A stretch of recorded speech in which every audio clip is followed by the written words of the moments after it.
for the thousands in attendance and the millions watching around the world.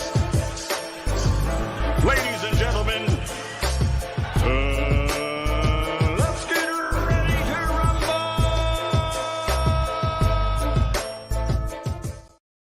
Yeah. What's up? It's that boy Coach Malachi Williams in the building. We back. New Media Today USA Boxing. We are back. Let me make sure my audio is good. Everything looks Gucci over there. Everything looks pretty Gucci over here, man. We got a guest coming on today. My main man, Slick Rick. Slick Rick will be in the building. We're going to have Slick Rick on here today. Today is the day. I've been sitting back chilling, right? I've been sitting back chilling, shang-a-lang, and you guys know that I ever since these Wakanda niggas have been on the tear about Terence Crawford. And I told you, I've been telling you guys, he is the hottest name on social media. Terence Crawford, out of all the boxers, there's nobody's hotter than him right now. And it's because the way keyword research and all that stuff works, but the way the algorithms work is this. Whoever the people are searching for the most, those are the names that's always going to come up. And then you have not a bunch because not a lot of content creators on YouTube. But especially with the black content creators, they hate Crawford with a passion. So, and I told you guys, this young man named from Omaha, Nebraska, make a lot of money. And he pushes the needle. Especially if you have an aerosexual YouTube channel or Wakanda Alphabet Boy YouTube channel, you hate Crawford. That's the rule. If you're Wakanda, you gotta hate Crawford. If you're aerosexual, you gotta hate Crawford. And if you're Alphabet Boy, you gotta hate Crawford. That's the thing, right? Right? So, but let me show you how this works. There's a story in the Bible. It talked about the donkey, right? And the donkey was stuck in a ditch. And as a matter of fact, I'll tell you guys. Hey, shout out to boxing gyms. Well, I wait till we get to like 100 people in here, then we're going to talk about the donkey. We're going to talk about the donkey in the ditch. And I'm going to show you how this shit works. Hey, shout out to Cause and Panic. What's going on, fam? He said, what up, Cole? Yeah, salute to you, fam. Salute to Cause and Panic. I'm going to show you how this shit works. I'm going to show you how this shit works. Regardless of how you feel about a fighter or Crawford or not, or Spence or not, it's irrelevant. I'm going to show you how this shit works. I'm going to give y'all some game, right? There's a parable. We need 7 more. There's a parable in the Bible, and guess what? And you know what? The Wakandas hate me because I branded them Wakandas. Wakanda niggas are Alphabet Boys. Alphabet Boys are the Wakanda niggas, right? They're Wakanda niggas too. Sex and stuff like that. So we know the Wakanda niggas. I broke that down a million times, and I broke down that how can you spot a Wakanda nigga and all that stuff. But there's a parable in the Bible that talks about the donkey that was in the ditch. And what happened was people of the biblical times, they threw stones at the donkey. They didn't like the donkey. They kept throwing stones at him, laughing at him. Yeah. You know what happened? The ditch filled up with stones, and the donkey was able to walk out the ditch. What the people who was throwing stones at the donkey didn't know, they didn't know that every time they threw a stone, they was helping the donkey. True. Every time they threw a stone at the donkey in the ditch, they was helping the donkey. True. Lo and behold, Terence Crawford has a net worth of like $8 million. After he gets paid the rest, he's got $5 million in his bank account right now. They say, Coach, why you talk about money? We want to talk about boxing. Because the Wakanda niggas, all they do is talk about boxing. This show is not for you guys in the chat. This show is for the 60-40, 70-30, 80-20. Take whatever we give you. Sign the contract. This show is for you niggas. True. Wakanda forever, bitch.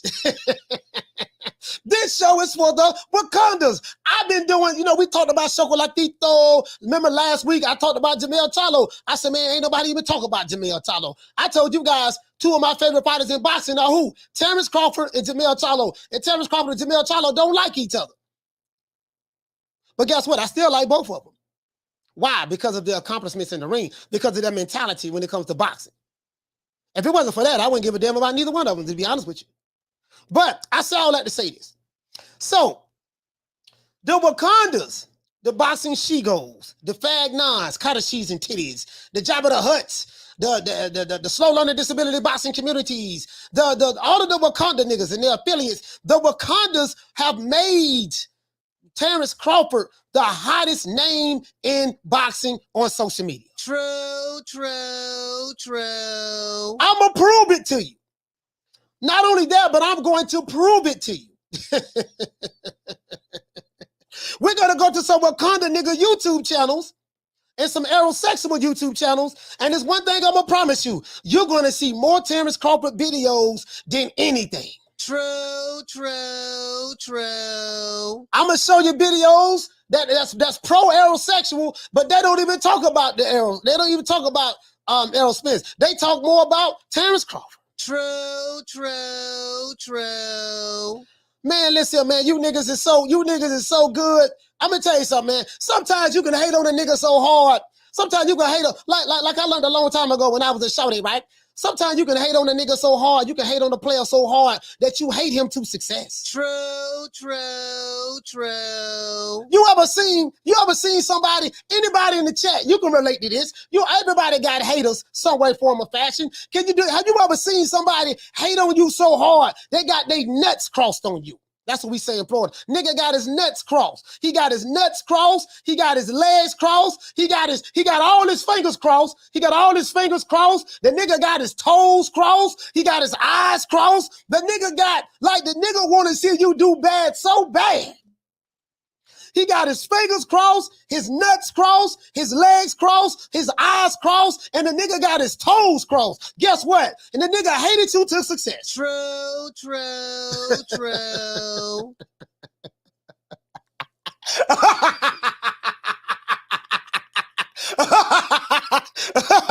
Hey, I ride with the AK. It is what it is, man. Hey, it is what it is. Oh, this gonna be a good one, boy. This gonna be a good one. This gonna be a good one. And you know me, man. I give two fucks. And guess what? Not in order to put the icing on the cake, in order to make the Wakanda niggas really and the aerosexuals really, really mad, because I ain't said nothing about Crawford. You'll notice I ain't really said nothing about him. I do no shows on. But guess what? I say the day is the time. Today. I gotta do a show. I gotta do a show for my haters and detractors as well. Because without them, there would be no us. Without them, there would be no us. So let's get into the show. We got over 143, man. It is what it is. Come on, man. Come on, y'all. Terence Crawford did an interview. Amazing. Terence Crawford confirms the $10 million payday. $10 million payday, huh? Question mark. Is Crawford the hottest name in boxing? Oh, Lord have mercy. It used to be Canelo Alvarez. You know, ain't nobody hotter than Canelo. Of course, Canelo is the cash cow in North America. A lot of Wakandas, they hate Canelo. Guess what? He's still selling our stadiums. True, true, true. Nobody hate it. Well, they hate Canelo with a passion. But this ain't about Canelo today. Today we're going to talk about one Terence Crawford. Oh, Lord, have mercy. Terence Crawford, latest interview with Brian Custer, guys. He confirms his $10 million payday from his latest fight, his upcoming fight that's coming up against David Avanesyan. Over the last couple of months, guys, Terence Crawford has been the hottest name on social media. When you look at the social media landscape, guys, especially YouTube and Black Twitter, well, especially YouTube and Twitter and boxing, right? Terence Crawford is the most talked about fighter. Whether they talk bad about him or whether they talk good about him, most of it is bad, but that's neither here nor there. Terence Crawford drives the algorithms on YouTube. Facts. True, true, true. Terence Crawford drives the Adsense for all of your YouTube channels in the YTBC. Especially the aerosexual YouTube channels and the Wakanda nigga YouTube channels. When they get their direct deposit from Google, who owns YouTube, guess what? You get a chance to look at your videos, how much money each video made you, how much, when you do certain topics or do certain shows, how much money you get in super chats and stuff like that. The content creator understands the game. The content creator understands, right? Terence Crawford drives the algorithm on YouTube. Terence Crawford drives the AdSense for all of your favorite Wakanda nigga, alpha and aerosexual YouTube channels and alphabet boy YouTube channels. Now, some of them niggas broke. They ain't got a whole lot of subscribers, so, you know, they ain't got nothing else to talk about. They ain't got nothing to talk about, right? Most of them are broke. Most of them. Most of them shoot better than the broke dick dog, but that's neither here nor there. I care nothing about that. But to be honest, Terence Crawford is feeding the YTBC at the moment. For a fighter that's supposed to be so unpopular and can't sell worth shit, guess what? Look at the YouTube channels who hate him, who hate Crawford so much, and tell me who is putting out the most content about Terence Crawford. Let's get into the show. True, true, true. And let's give everybody a round of applause, but it's going to be a lot of people come here today.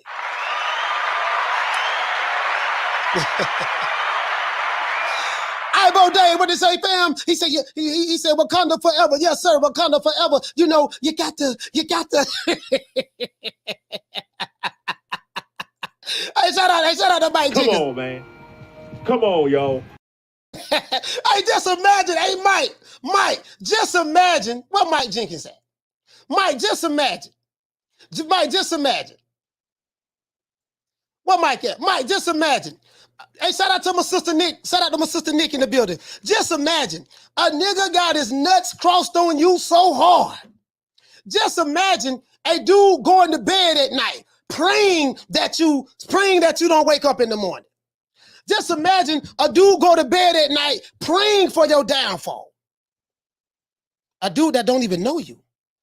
Just imagine a nigga going to bed. I swear to God, I hate that nigga Mike Jenkins. I hate that nigga Mike. I hate that nigga Knockdown 305. 1 month go by, 2 months go by, 3 months go by, 4 months go by. And guess what? The dude hated everywhere he went. He told people how much he hated you. People who didn't even know you, right? Now, back then, they didn't know you. Now you're hot. They all on you, right? You was the donkey in the ditch. Every time they turned around, they threw stones at you. Guess what?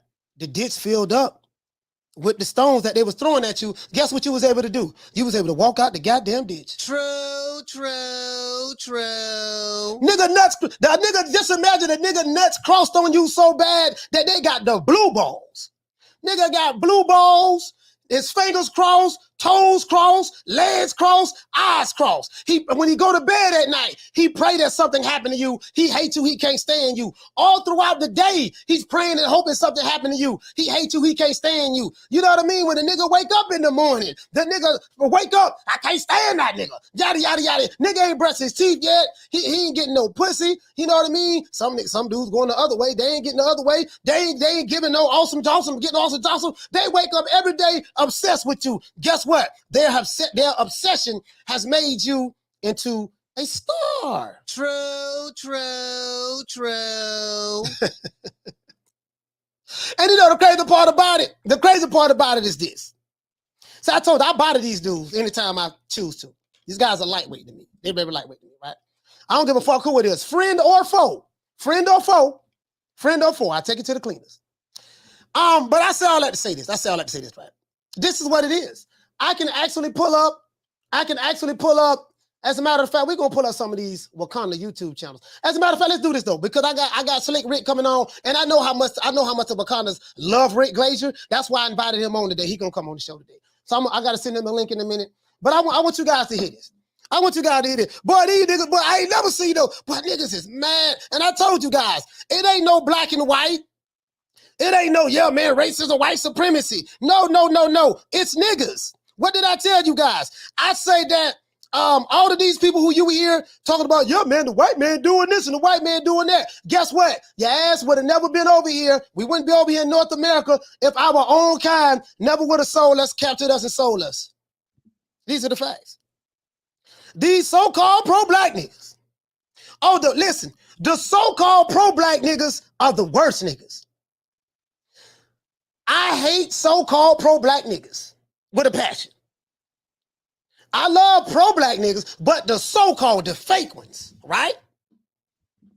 These fake revolutionaries, they be quick to call the nigga a coon all the time, but guess what? You're doing coon behavior in the name of black revolution. The niggas who call you the coon, be the coon. I got you.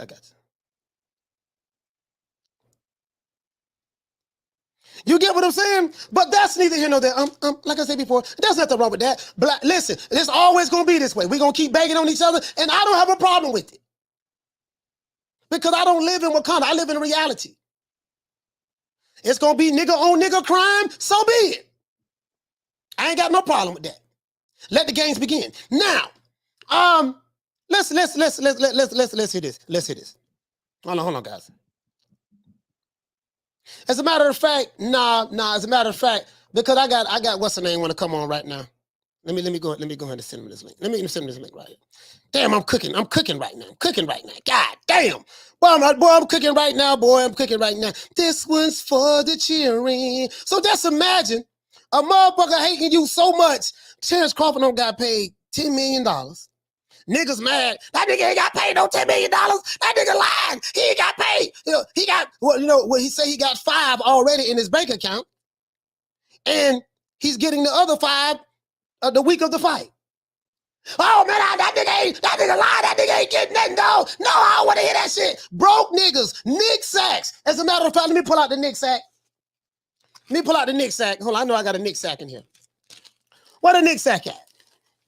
Nick Sacks. Nick Sacks. You niggas got a net worth of $5 and you 38 hot at a man that's a multi-millionaire. Got a net worth of $8 million plus the $10 million that he's fixing to get. 5 right now and the other 10 and then plus with taxes and all that stuff there. So he gonna have a net worth of over $10 million. Still got that Nick Sack, boy? True. Is this why you mad, sir? You broke Wakanda nigga YouTube channels. You niggas is broke. Nobody give a fuck about you niggas. You niggas help a millionaire get more richer. Thank you, Shigo. Thank you, Fagnon. Thank you, Alphabet Boys. Terence Crawford laughing at you niggas right now. He's laughing at you niggas.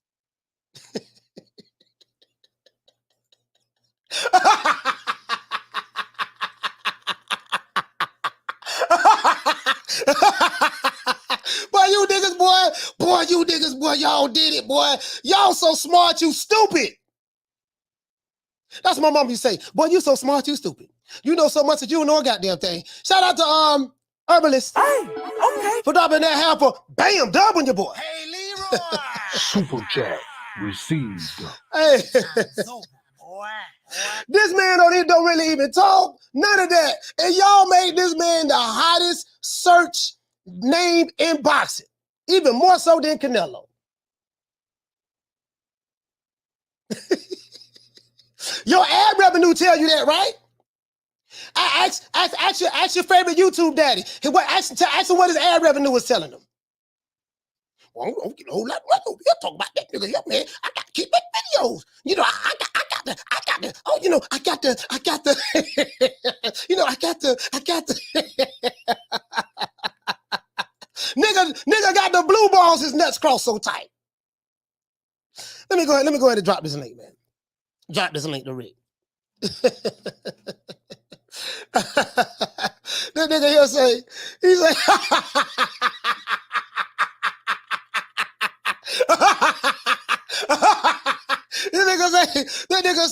that nigga say, why? Oh, you over here, my nigga. He say this bitch that nigga here. He say, what he say? He say, BF will destroy you at this topic. Oh, I told you the Wakandas are here. The Wakandas are here. The Alphabet Boy, the Wakandas, the aerosexuals are here. Yes. Come on in, my children. I'm the one named you aerosexual, boy, Lieutenant Jordan. I'm the one. Hold on, Rick. I'm the one gave you your name. Hold on, Rick. I'm the one gave you your name, aerosexual. That came from me. Well, Rick Glaze as well. Rick. And Wakanda nigga came from me. I know you guys very, very well. You are so predictable. I know how to push your buttons and make you do what I want you to do. Right? But hey, Lieutenant Jordan, I appreciate you being over here, sir. Stay over here. Give me the watch time hours. I appreciate that. And tell that fuck nigga that I said anytime he want to smoke, he can call the show at any time. The phone number will be dropped. Okay?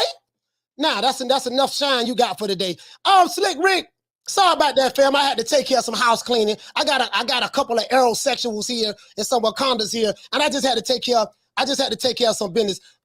Rick, you back on the screen. Talk to me. Let's give Rick Glaze a round of applause. Give a round of applause. Now, Rick, they don't like you, Rick. So I brought you on for the sole purposes to feel the hate, the anger, the rage, you know, the animosity. So I want you to embrace it with me and let's talk boxing. What you got to say, Rick, as it relates to, you know, Terence Crawford's interview with Brian Custer? Go ahead, my brother. Talk to me. Well, before we get into that, I just want to say that it would be easier to run a nursery school than deal with Earlsexuals and Hamanites and LDBCers. You know, Terence is out there for the first time in his career having to promote himself because he doesn't have a huge promoter behind him. The promoter of the event is not his promoter. And it's basically one of those situations where he's out there promoting himself. He's talking to whoever he's got to talk to, get his name out there. He's on Twitter more than he ever has been in the past. And he's granting interviews more than he ever did in the past because he never did when he was at Top Right, hardly. True. So he's out there doing the best he can. And I applaud Terence for that. Terence has aligned himself as a Lone Ranger. Yeah. And obviously it's working for him. He's enjoying it. He's relishing it. And he's getting paid. And nobody's dipping into his pockets. And except, you know, people that actually work for him, like, you know, the trainer, and he's managing himself. He's advising himself. The IRS. Right. Well, yeah, but that goes with being an American. Basically speaking is, you know, he's got his attorneys that he's been working with, got to pay them, of course, but basically speaking is he's a Lone Ranger in boxing now, and he's doing a good job so far. Let's see what he does after this fight. So, and to see how the Lone Ranger thing is working. Right now, it's working well. He had a fallback plan, a plan B, and there it is. And he's got a fight with guaranteed money. Unlike the Heyman was willing to offer him. And there's your answer right there. So he's defying the Earlsexuals, he's defying the Haymanites, he's defying the LDBCers by being this Lone Ranger and being able to succeed at it so far. Because with this fight, he is succeeding at it. So there's your answer. Yeah. Let's see what he does after. Let's see what he does after this fight. I totally agree with that. Now, he did say in the interview that it's a one-fight deal. So, you know, there's potentially that, you know, I could potentially maybe see him even going, you know, maybe going with Top Rank, going back to Top Rank, maybe someone later on down the line. I'm gonna tell you why. I heard Bob Arum say there's no hard feelings with him and Crawford. He said there's no hard feelings, and he'll be open to work with him. Let me tell you one thing about Bob. Bob's not a revengeful guy. Yeah. Bob is about business. Mm-hmm. Okay, the color's green. It's not black and white. It's green, right? And he doesn't care. He's just one of those type of guys that what's best for the company, what's best for boxing, he wants to do. He's about legacy. Look at the fights he's put on. Yeah. Look at where he's put fights. Yankee Stadium, Dallas Cowboy Stadium, several there. He's about legacy, you know, and Bob is Bob Arum. I mean, there's never going to be another guy. There's never been one like him, and there never will be again. He's a very unusual guy. I mean, here's a Harvard Law graduate. He was never in a boxing gym. He was never had a fight in his life. And the first fight he was ever had, he promoted Ali Foreman in Toronto, March of 1996. 1966. And that is 56 years ago. He's been on top of the game. And it's coming up 57 years in March. So there'll never be another Bob Arum. absolutely impossible. And anybody can say what they want about him. He's done a lot for himself. He's Yeah. done a lot for other people, and he's done a lot for boxing. Just think about this. He's the promoter that's been around the longest, who's been sued the least. That's all you need to know right there. Okay. All right. Well, this is what confuses me about this situation with Crawford. We've been hearing a long time from the aerosexuals, from the Wakandas, I like to call them. You call them LDBCers, I call them Wakandas. The alphabet boy community and stuff like that, and their affiliates. We've been hearing a long time that, you know, the PBC is the place to be. You know, Crawford had a slave contract. He was with slave master Bob Arum, and when he leave the slave master and come to the black man, not Bob Arum, Al Heyman, the one that God sent on the planet Earth to save boxing and save black fighters from massa. We heard that, you know, once he go over there and do that, everything will be fine. So he leaves, he becomes a free agent, he goes to the PBC, and, you know, he went to the black man and they didn't offer him any money. And they told him that, hey man, you just got to take what we give you. Trust what we give you. You're going to get 35% or whatever we say, whatever we tell you it made. And there's a lot of people that's hating on him, shitting on him, defecating on him because he didn't take that. And they told him that, hey, this fight is not going to happen until next year. Because he said he agreed to everything. I'm going to let you talk. He said he agreed to everything, but this fight is not going to happen until next year. So if Errol Spence would have went to top rank, and Bob Arum would have told Errol Spence, if you want to fight Crawford, kid, you're gonna have to take 35% on the back end. You're not gonna get any guarantee, nothing. And whatever we tell you the fight makes, kid, you're gonna get 35% of that.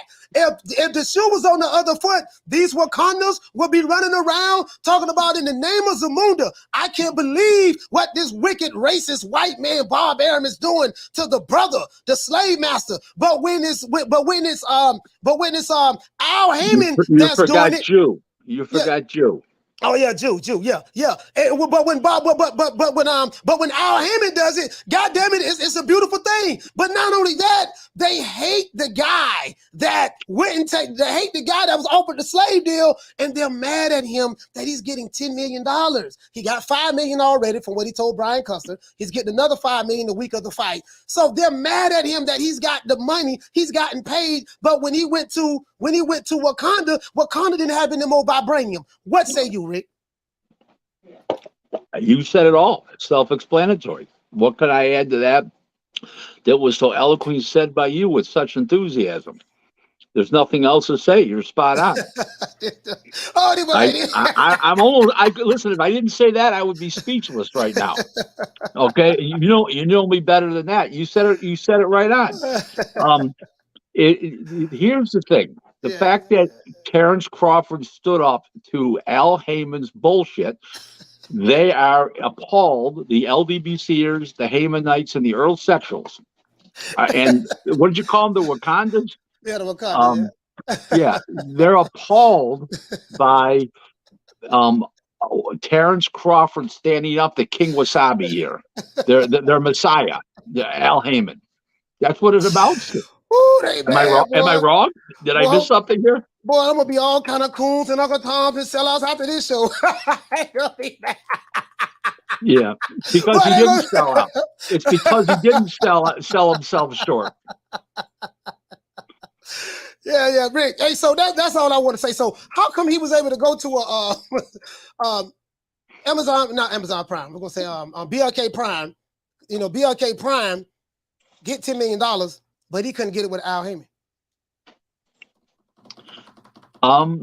I can't answer that question because I have my own personal opinion about that, and I don't really want to share it except to say that I don't want to about the money part, but I will say that Al Heyman did not want that fight for Earl Spence. I've said it all along. Giving this man no guarantee, but he guaranteed Plant $10 million to fight Canelo, who got 50 million, but there's no guarantee for Terence Crawford. Please, let's not pull each other's dicks here, because that's what we'd be doing. The handwriting's been on the wall. Stop with all these LDBCers, Haymanites, Earl sexuals, Wakandas, what you call them Wakandas.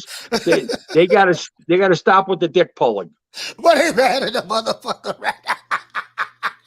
Oh, they 38 hot right now, boy. They in the chat. Hey, Bless. They in the chat right now. They mad. Hold on. I see one of these Wakandas in the chat right now. What's his Wakanda name? We got a Wakanda. Let me put him on the wall of fame. Hold on.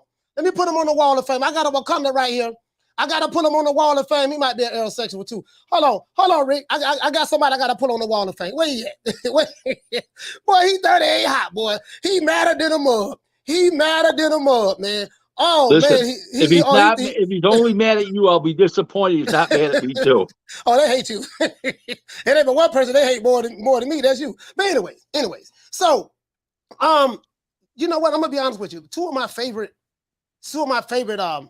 reporters in the game, well, three of them. Brian Custer, Steve Kim, Radio Raheem. Those guys, very, very professional. They ask damn good questions. And I look at those guys, those are the real reporters who cover boxing. On YouTube, we're not reporters. We're just fans of the sport who started a YouTube channel, who talk a lot of shit. Some of them are fanboys channels. Some of them ride for certain fighters, put certain narratives. But that's it. There's no level of professionalism when it comes to YouTube. And YouTube is like the Wild West, anything goes, right? But I really, really like Brian Custer. What do you think about Brian Custer? He's a professional. I got nothing negative to say about Brian Custer. I mean, his knowledge of boxing is limited, but overall, as an announcer, he's a professional. But I could see he's more of a ball and stick sport guy than he is a boxing announcer. But he's a quality professional as an announcer. Okay, and the other gentleman, Radio Raheem, is as enthusiastic, asks great questions, got a great presence, and is a very, very classy guy. I met him one time very quickly in passing. I was very impressed. His whole demeanor, his whole appearance, I thought he was very cool. And I'm still mad at Wilder for to this day. Yeah. Nah. But and Steve Kim's the ultimate boxing reporter, because he loves the sport, and he'll watch a 4-round fight just as at the beginning at 6 o'clock at night or 5 o'clock at night, just as much as he'll watch the main event at 9 o'clock at night or 10 o'clock. That's just Steve. Steve loves boxing, so a lot of respect to all three guys, but for different reasons. Again. Oh, here you go. Oh, this is the dude right here. Wait, what do we call that? Hold on. I gotta pull him up. Hey, what do we call? Hey guys, I don't want you guys. Don't block no Wakandas. Please don't block no Wakandas. We want to put them on the wall of fame, and I want to talk about them like a dog today. But anyways, as it relates to the landscape of boxing right now, from what you're seeing, especially in the welterweight division, we do know that the WBC has ordered my man Keith Thurman one time Thurman. Somebody called it onto the show. We're not, phone lines are not open right now. Whoever called it in, call back. Phone line's not open. One time. You know why they call him one time? Why? Because he only fights once a year.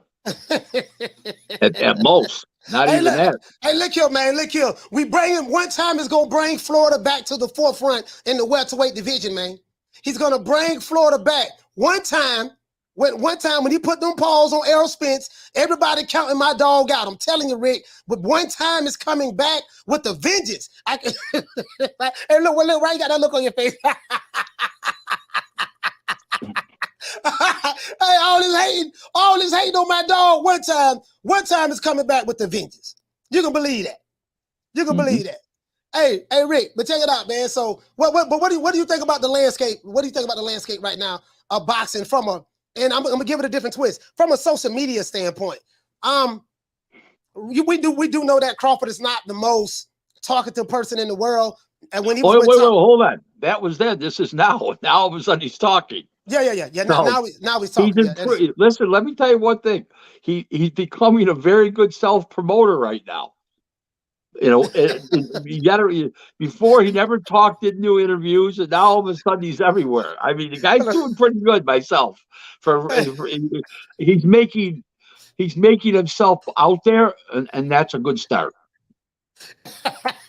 Hey, shout out to Mark Dad. Mark Dad, hey, Mark Dad, stop hating on my dog. Stop hating on one time. Stop hating on one time.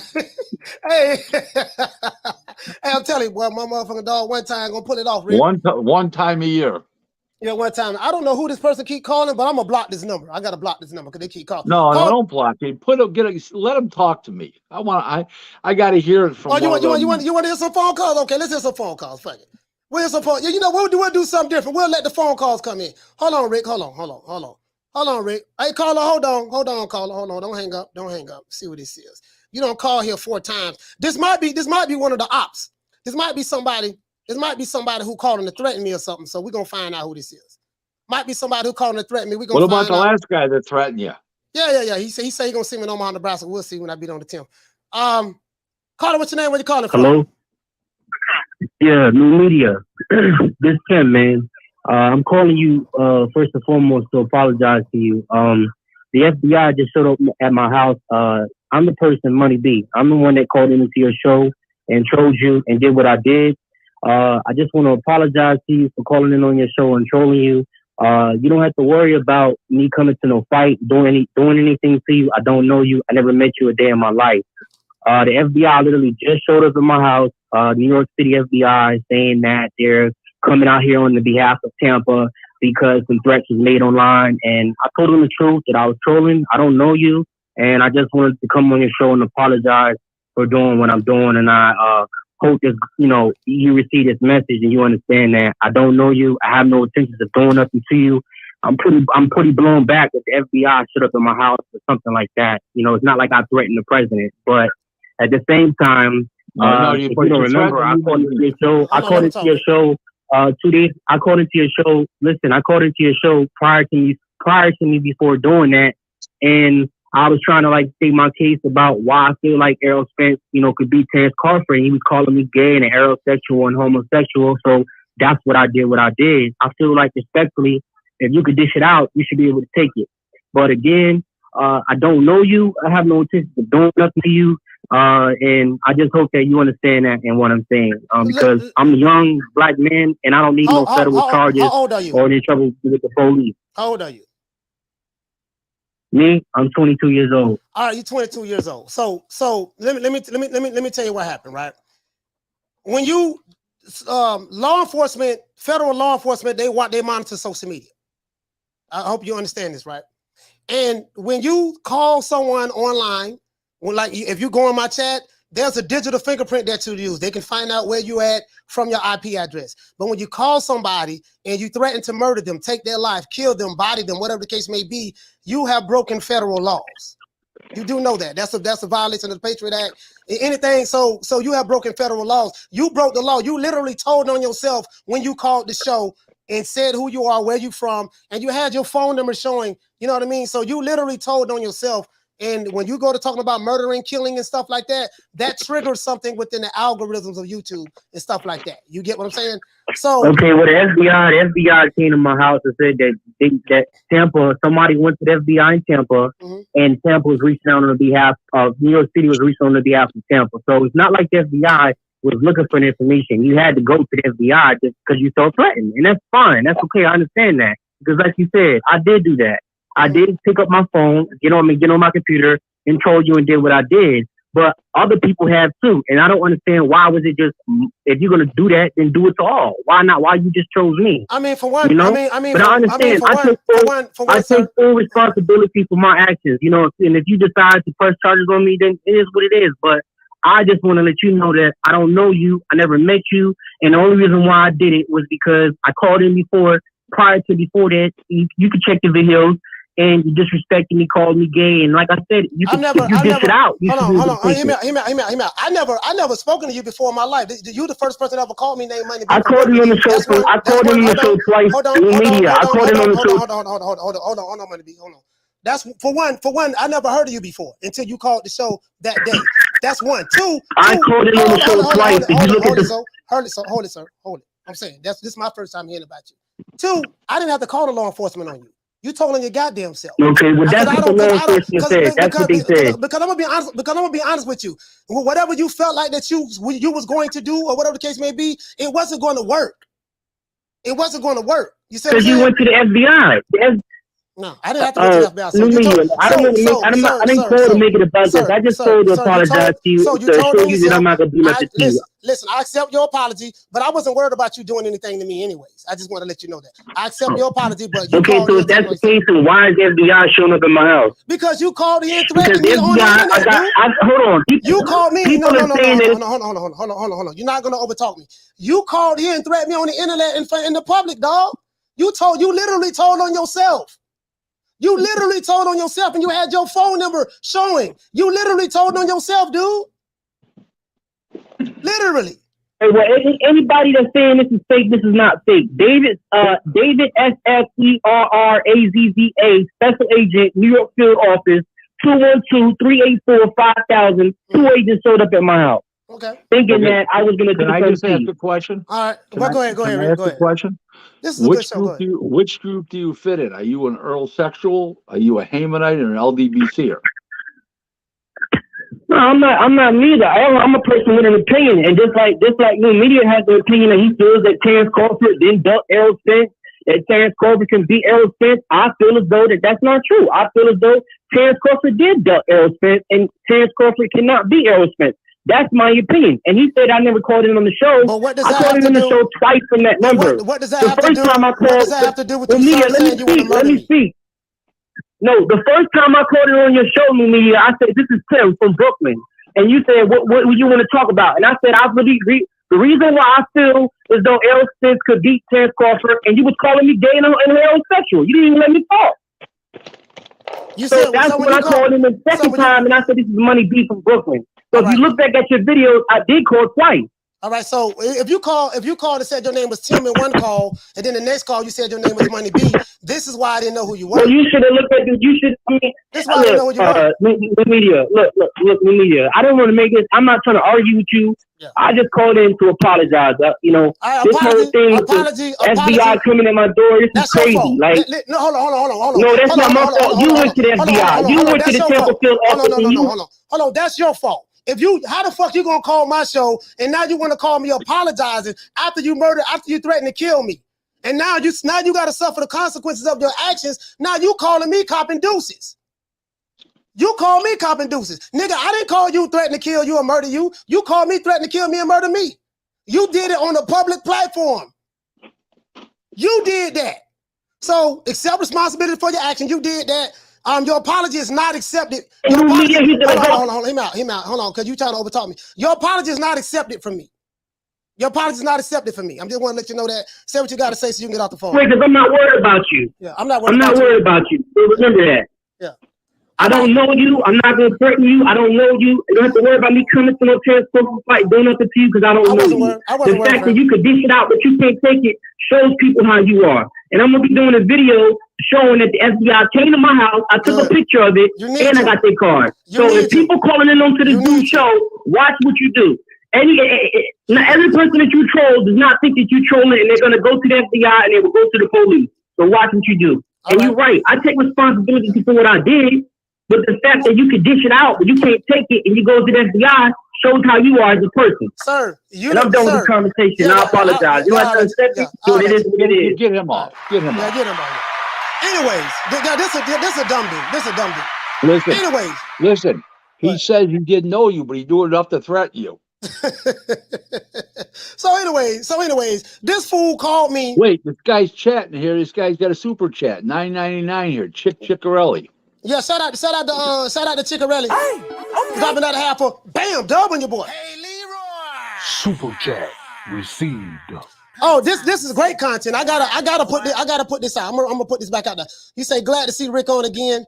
Only saying explanation. Crawford Smith negotiations. Thank you. Yes, sir. So let me explain for you guys who wasn't here. Let me explain what happened. I had this guy who called himself Money B from Brooklyn. He called my show 7 times. Not 1, not 2, not 3, not 4, not 5, not 6, but 7. And I released the video threatening to murder me, kill me, take my life, shoot me in the head. Said him and his friends got loan money. They're going to do A, B, C, and D to me. They're going to come to Omaha, Nebraska. This is what he said, right?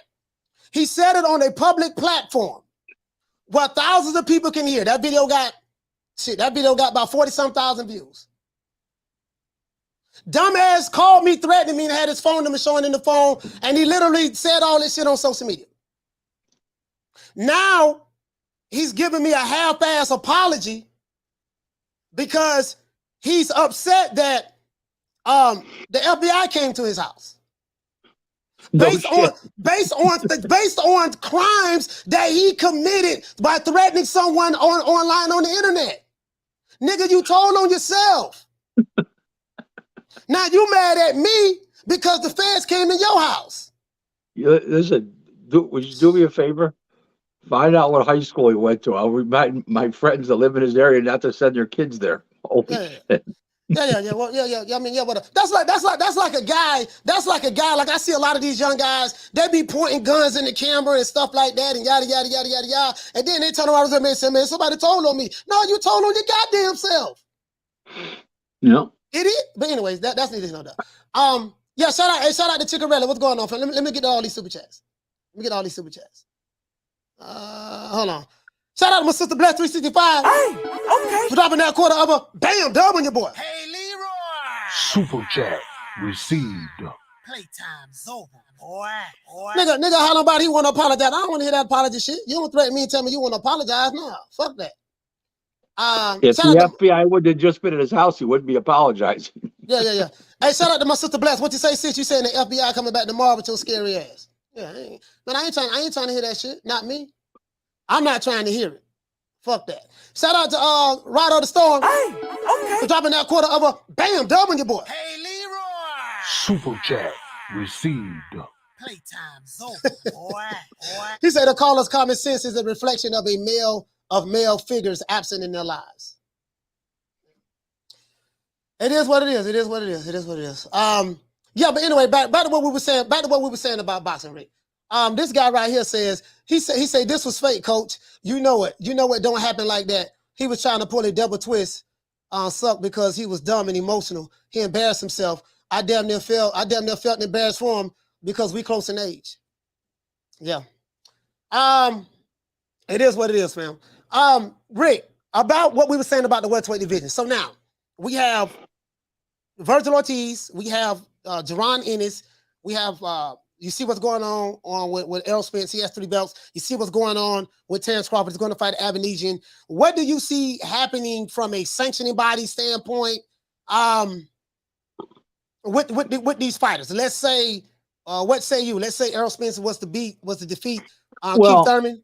And Crawford was to win. Danny Onis has got a secondary belt, and they've ordered him to fight Virgil Ortiz. But I understand it's like a 75-25 split when Ortiz has made more money per fight that I'm assuming Stanley Onis has. So we'll see what happens there. I don't know. It sounds like Earl's going to probably give up after this fight with Thurman's probably going to go up to 54. Jamal Charlo probably go up after he fights this one fight. Maybe goes up to 68. Yeah. Maybe possibility that Jamel Charlo goes up to 60 and gets one of those vacant belts and starts reigning on the 60-pound division, something his brother's never done. And, I think that Spence will do anything to avoid Crawford. I know it's not something that a lot of your people here want to hear, but it's what reality is. I just don't see the fight taking place. And if it does, Al Heyman will be under a lot of pressure from a network executive, just like he was when Les Moonves was at Showtime and he forced the Mayweather Pacquiao fight. Mm-hmm. So I think unless that happens, I think that just as the way it goes down. Okay, so I kind of disagree with you on this as it relates to Spence.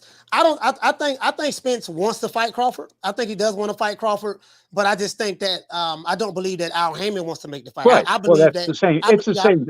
It's the same thing because Al Heyman's controlling Spence like he's on a leash. mm. So that's what it is. And he couldn't control Crawford. He saw that, and Crawford's not going to let Al Heyman control him. So you're going to have a fight that doesn't exist.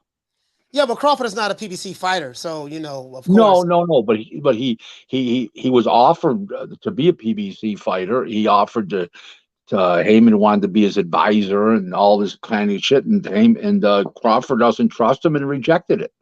I don't blame Crawford for not trusting him. I don't trust the guy, period. Neither do most people in boxing, except the cult followers, that he has, the fighters and those fans that think that, like you said, if Bob Arum would have offered Spence that same deal over there, they would have been all over like a cheap suit. He'd be being called the Jew Yeah, cocksucker and yeah. all the famous words. But the truth of the matter is, these people led around by their messiah, Al Heyman. It's a cult following. It really is. It's sickening. It's sickening. Yeah. I mean, again, like as a fan of the sport of boxing, right? I want to see the top guys fight the top guys. We do know that we don't get that all the time. The heydays, the glory days of boxing is over with. We do know that. Let me get the super chats out of the way because people send the super chats. Shout out to Rod. Hey, okay. Dropping that $2. Bam, super chat on your boy. Hey, Leroy. Super chat received. Playtime's over, boy. Listen, I got an idea for you, Coach. You ready? Go ahead. When a guy sends you $2, say, "Oh, thank you." When the guy sends you $5, "Oh, thank you." When the guy sends you 10, it's "Wow, thank you, super chat." When he sends you 20, all kinds of wacky shit should happen. So there you go. Different degrees, different levels to this. No, I appreciate whatever everyone does because I know. I don't ask for the super chats, but people work hard for their money, so I respect it. I say, Coach, I heard it was a Wakanda federal agency. I mean, hey man, it is what it is. He said he's gonna shoot a video. Let's see him upload that video. Let's see him upload that video. I definitely want to see him upload the video, but it is what it is. Shout out to Mr. Gumbo for dropping that quarter of a bam dub on your boy. Hey, Leroy. Super chat received. Playtime's over, boy. What did he say? He say, Coach. He said, Coach, you and Rick are banned from Wakanda. No Nick Sachs.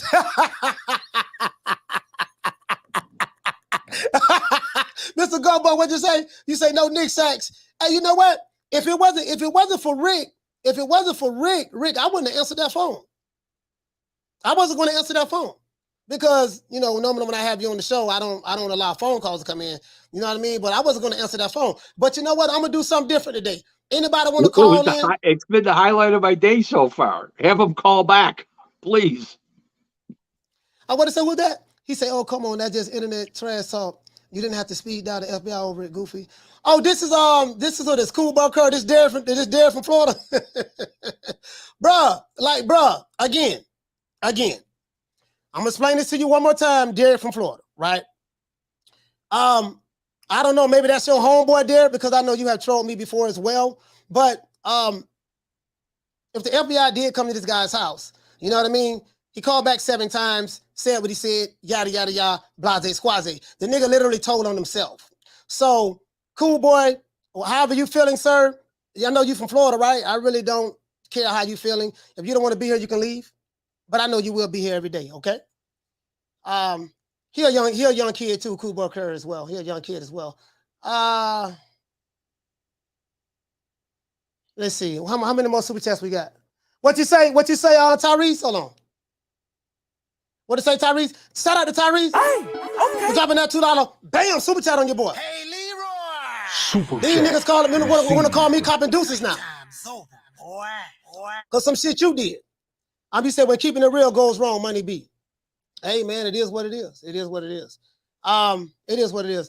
What you say, Rick? What you say? He said, Glade, you're falling asleep. Anybody want to call into the show? Y'all call into the show. This is something I'm doing not falling asleep at all. I've enjoyed this. It's entertaining. It is what it is. It is what it is.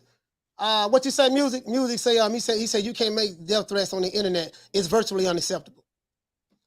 It is what it is, man. It is what it is. You know what I mean? These young motherfuckers dumb as fuck. They dumb as fuck. Hey, what you say? You say, Coach, you miss Boxing Nerd. I miss Boxing Nerd super chat. Sorry about that. Boxing Nerd. Let me see, can I find your super chat? Mr. Gumbo. Boxing Nerd. Sorry about that, fam. Shout out to Boxing Nerd. Hey, okay. Dropping that quarter of a bam dub on your boy. Hey, Leroy. Super chat received. Playtime's over, boy. He said, hey, Coach, most of us young people aren't that stupid. Coach, I'm 25 and my generation is hopeless. When we act like this, love the show. Keep pushing. Hey, man, it is what it is. Phone line's over 530-494-9636. Carter, what's your name? Where you calling from? What's up, Coach? It's O from Cali. Oh, from Cali. Talk to me. It's a couple questions for Rick. Rick, you've been in the game a long time. I just want to ask you, before the Hamanite, Earl Sexters, and LGBTers, who was the toxic fan base before them? And how legitimate was Rocky Marciano's run in boxing, in your opinion? Well, let's go to we never had a cult following like this in boxing. It was always, people were behind fighters. They weren't behind promoters and stuff like that. I mean, it was just, everybody just did business and everybody just enjoyed the sport and the fighters because the fighters all fought each other. Today, because the fighters aren't fighting each other, they're backing promoters instead of the fighters. So the answer would be nobody. Rocky Marciano was either the greatest heavyweight of all time or the Mafia ran boxing back then. Since we know it was proven that the Mafia ran boxing back then, I do not consider Rocky Marciano a top 12 heavyweight of all time. I think he's like number 13 or 14. And I don't feel Mike Tyson's at the top of the heap either in that. There's so many great heavyweights out there over the years. With their style would have befuddled. Even guys that had multiple losses could have befuddled Mike Tyson. There's a whole bunch of those type of guys. And, it's just that Rocky had a short run as a heavyweight, as a top heavyweight. He only had 6 title defenses, and he was gone in a blink because of a back problem, reoccurring back problem, and all his fights were against old guys who were shot, couldn't stand up anymore, and they all gave him a tough fight. And even an old Joe Louis, an old Jersey Joe Walcott, I don't consider him very high, and nor do I consider Sonny Liston high. Sonny Liston was. His best days were before he ever won the title. By the time he won the title, he was half shot, and he was strictly a front runner. He couldn't come from behind like Mike Tyson's another guy. Strictly a front runner, couldn't come from behind to win. So I don't consider them all-time great heavyweights, either of them. Okay, hold on. Let me we got another phone call coming in, Rick. Hold on. I'm trying to. Hey guys, hold on with me. I'm trying to talk to people in the chat. I'm trying to multitasking here. Carter, what's your name? Where you calling from?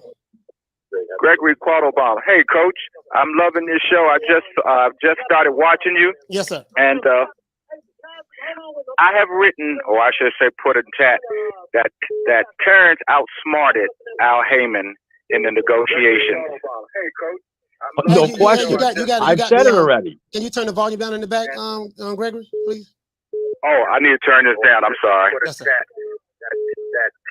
Now you can hear me? Yes, I can hear you better. Yeah, I said that Terence outsmarted Al Heyman because no question. He seemed to have paid attention to how the negotiations were going, and then when they sent him the revised sheet for the deal, it said 2023. So I said to myself, Terence done peeped this game.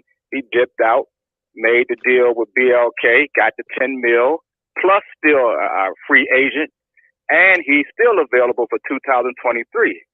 Why nobody who's an Errol Spence fan can understand that just surprises me altogether. But I like what he did. He's a novice at being a businessman, but for the first time at the bat, he came out pretty good. What you think? Absolutely. I just said it earlier. I mean, for the first time, it's unbelievable. And let's see what he does at the next go around after this fight's over with. So I definitely agree with you. There's no question about it. I've said it all along that he stood up to Al Heyman, and Al Heyman didn't know how to handle it. That's all there was to it, or didn't want to handle it, one of the two. Yeah. The other thing I was thinking, now that Al probably will have to renegotiate his whoever's going to be his broadcast partner. I thought that he wanted Terence on PBC's fight schedule for 2023. So when he has to renegotiate with someone, he has this mega fight on his 2023 schedule, and expected projections to make the company look more valuable or more attractive to a new broadcast partner or the old ones if he has that. Correct. What do you think about that? Correct. 100%. You're right. But here's the thing. Terence Crawford's contract expired midnight, November 20th of last year, 1 year ago, right? And Al Heyman did not start negotiating with Terence Crawford until June 1st. If he had sincere interest in putting this fight together, he would have made contact with Crawford and said, "Hey, listen, come in. We're going to sit down. Just you and I will hammer this out. We'll make a deal. I'll give you one fight before, and then we'll go on to an Earl fight." He never did that. He never contacted him. Right. He was not contacted till June. Only on Earl Spence's insisting. Supposedly, I don't know that for a fact, but that's what supposedly happened. I don't know that, but in the meantime, if you have sincere interest and the guy's contract is over November 20th, Aram admitted it was over. Terence said it was over. Aram admitted it was over. So then, why didn't he contact him the next day? Why did he wait so long? Okay, why? Yeah. Okay, because he didn't have sincere interest, and he was trying to stall it out by starting negotiation in June, knowing the fight was going to be supposed to be originally November 19th. So he was trying to stall it out as long as he could. There was no sincere effort ever by Al Heyman. None. If there was sincere I effort, agree with you. Well, it would have started on Monday, November 22nd of last year, if that was the case. Okay, there was no sincerity. Right. See, here you call up Crawford. Listen, I want to be your advisor. I'm going to be your advisor. I'm going to give you a fight for an easy fight for $5 million on Showtime. Okay, and then we're going to go on to a Spence fight. He never said anything to the such. The only thing he tried to be was his advisor starting in June. Okay, and it was none of it was sincere. Yeah, of course, if he was his advisor, of course the fight may have been able to. I doubt it, but he would have tried to steer him to Stanionis. He would have done something different. He wouldn't have allowed him to fight Spence. That was the bottom line. It's all bullshit on this guy's part. It's all con and gaff. And the suckers, the LDBCers, the Haymanites, and the Earl sexuals, they believe it. And it's sickening. I know. All right. Hey, but listen, I enjoyed listening to you all. I hope those I just want to say one thing to you. I just want to say one thing. You remember that when you were a kid and they had the little yellow bus, some of the kids rode in the little yellow bus to school. Could you imagine the size of the little yellow bus would have to be to fit all the Earl sexuals, LDBCers, and Haymanites in it to believe Heyman would try to really make this fight? God damn. Hey, they would need a train. I just hope those PBC guys get wise and realize what's happening, because they fighting once a year maybe, and they're fighting each other for the most part. But yeah, I enjoyed listening to you all. Like I said, I just started tuning in. I tuned in once before. The idiot who called coach and made threats, I hope he gets punished severely for that stupidness, just so all the other ones can learn. I'll tell you what's really going to happen. The FBI is going to realize how dumb he is, that he's borderline retarded, and they won't do anything about it. They'll feel sorry for the guy. Hey. All right. Salute. Yeah. Hey, salute. Well, hey, Greg. Salute, man. Yeah, salute. Thank you. Thank you. Salute. Thank you. Hey, I want to get to some questions in the chat. Hold on, they got people in the chat want to ask you some questions too. Shout out to Juan Carlo for dropping that bam dub on your boy. Hey, Leroy. He dropped the Super dub, Thank Rick. you. received. Thank you, Giancarlo. Thank you. I'm glad to be back. And what to say, family? Say for Wakanda. He said for the Wakanda funeral. He said, Rick, I'm glad to see you back. Yes, sir. We're glad to have him back too. Let me try to address something in the chat. I think one brother asked, what did you feel about damn Jaime? Hey, send that message again. Let me try to get the people messages that you have for Rick in the chat. I may not get everybody, but please just send them again because I just forgot. Jaime, you said something. I forgot. Oh yeah. How long have you known Don King? Me? Yeah, how long have you known Don King? On a one-on-one basis, I started working with him in 2000, February 18th of 2003. We made a deal to work together, and I worked with him until I got the cancer in October of 2016, and we're still very close friends, but I don't work with him anymore. I couldn't travel when I had the cancer, and it was too hard, and we just, we remain friends to this day. All right, cool. Caller, what's your name? Where you calling from? Major Key Box in Central Florida. What's going on? Major Key, your phone breaking up, man. So I just want to let you know that. Well, we try to get through it. Oh, really? Yes, Major Key Box in Central Florida. Can you hear me? Yeah, I can hear you a little bit better now. All right, that's what's up, man. Shout out to both of you and Rick. What I wanted to say is basically, I'm just happy that this news is coming out because this is one of the things that everybody was like, oh, we don't know that particular promotional company. We don't know if they're going to be able to satisfy. Well, guess what? $5 million is more than what he was guaranteed with Top Rank so far. So if that's in his bank already, then that's a done deal. That's already something better than what he was dealing with Top Rank, right? Because I believe it was like 4.5 or 4.2, something like that. The contractual amount was one thing, but he was getting 4.5, 5, and then he got $6 million to fight Porter. So, listen, Terence should earn like any other fighter that's a world champion should earn. And you know what? I think it's great. I think what he did was great. Yeah. Oh, that's what it was. That was the question. That was Major Key, that was the question. I want to write this down before I forget. Do you think other fighters will take Terence Crawford's lead, or you think they're just, the special situation? I think it's a special situation. I don't think enough fighters have the gumption, the colossal gall to do what he did. Okay. I just don't think so. Go ahead, Major Key. Sorry about that, fam. Put it this way, guys like Jamal Charlo haven't shown that, have they? Go ahead, Major Key. I'm sorry. No worries. Yeah. So I mean, so I just wanted to say because that was one of the main things right there. And then he also said on the contract it never said 2022. So I mean, you could keep calling him a duck, but at the end of the day, you know what I'm saying? He didn't duck by fighting this year. You know what I mean? There's no contract that says 2022. Then how's he ducking if he's fighting in 2022? He didn't say he was off the table for 2023. You know what I mean? He never said that. He said, as a matter of fact, if they want to make the deal happen, let's make it happen. But he wanted to fight in 2022. And guess what? $5 million is already in the bank. So everybody can hate all they want, man. I just want to say I'm proud of Terence Crawford for what he did. And like Rick just said, you know what I mean? Like a lot of people don't have the balls. So some people, contractually they can't do that. But for the most part, even if they were able to do that, they probably wouldn't have the balls to do that. So shout out to Terence Crawford, man. That's all I got to say. Shout out to Major Key Boston, man. Salute, fam. I'm a brother, that man. Couple of people I'm trying to look at. Shout out to Christian Vargas. Christian Vargas said, Rick, have you ever met Al Haymon in person? Absolutely. I did business with him. I'm still vomiting. So what's your issue with Al Haymon is you did business with him. You came up on the short end of the stick? No. He just insulted me. And it wasn't short end. It was just insulted me. And then when I was right, never apologized or congratulated me. Hold on.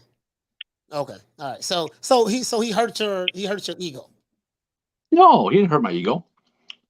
He just showed no class. And I do business with people that are respectful people that appreciate me. And that's not his style. Well, then move on, Al. Fuck you, Al. All right. Shout out to hold on. Caller, what's your name? Where you calling from? Jerry from Detroit. Jerry from Detroit. Talk to me. Man, I'm gonna do the opposite of what that little nigga did. Look, I'm 21. I'm a black guy too. We don't support that. I don't support what he did, what he said to. So what I want you to do for me, coach, you know what? Nah, What I'm demanding for you to do, right, is have a good day. Oh, you know, my Have day, a good rest of your day. yeah, my day good, fam. I've been laughing all day, having fun. You know, I'm in good Yeah, spirits, fam. yeah, man. I just couldn't deal with the negativity, so I wanted to put some positivity up on you, man. That was it. Yeah, man. You too, Rick. Hey, I appreciate that, Thank Jeff you. from Detroit, man. Detroit versus everybody, man. Detroit stand up. Salute, fam. Yeah. That's all I wanted. That's all I wanted, Coach. You have a good day. All right, yes, sir. Yes, sir. I appreciate that. Shout out to Drew. Hey, okay. Dropping that $2. Bam, super chat on your boy. Hey, Leroy. Super chat received. Playtime's over, boy. He said Rick needs to unblock Sack Sal. I don't know who No, that is. not. He goes by @Mr. Boxing Guru on Twitter, and I'm not unblocking Sal. He's been blocked 6 times, been off 6 times. Now it's the 7th time, and he's never coming off. What He's got the permanent block. Mike Jenkins asked he said, what was it that you was right about? Rick, as like the Al Heyman. That Al Heyman had no good intent to make the fight since day one. Okay. No. It was never about Earl Spence. It was about Al Heyman. All right, caller, what's your name? Where you calling from? Oh shit. Both call back, because I had one call on hold. Call back. Call back. So for all those, Nick she say, wow, so Al does exist. For everybody who was doubting whether Al Heyman exists or not, Rick Glazer met him, and then I do have a video of him being in the back. Used to see him with Floyd Mayweather when Floyd Mayweather was boxing. I think he was boxing with he was fighting all of the Oscar De La Hoya fighters. He was working with Golden Boy, right? Yeah. A lot of people think that Sam Watson's Al Heyman. It's comical. Yeah, I don't know him. He's right there in the ring. No, that's Sam Watson. Yeah. I mean, there's videos of it. Let me try to get there. Anybody want to call back? Y'all call back. TJ said, who's worse on Twitter, Sal or Artman? Oh, Sal. Artman is just no, there's a totally different thing. Artman just is a Wilder, Heyman, LDBCer that is crazy, that thinks the gloves were Fury's gloves were loaded and all kinds of wacky shit. Sal was went and did the fake accounts in my name and tried to make people believe it was me and saying stuff about my wife and stuff like that, and just a disgusting human being only because he stands on 2 feet. Well, you know what? We started this show off wrong. You know, a lot of people are going to be upset. They hate you with passion, but they probably hate me even more now. A lot of people are going to be upset with us. And there was something that me and you forgot to do before we commenced to have this discussion. We forgot to thank Al Heyman. Well, you know, I guess I got to be like everybody else and thank Al Heyman. I can quit my job now, baby. 6 figures, baby. You feel me? I'm about to But a name. Do you have a name? Oh, nah, I ain't got no name, you know.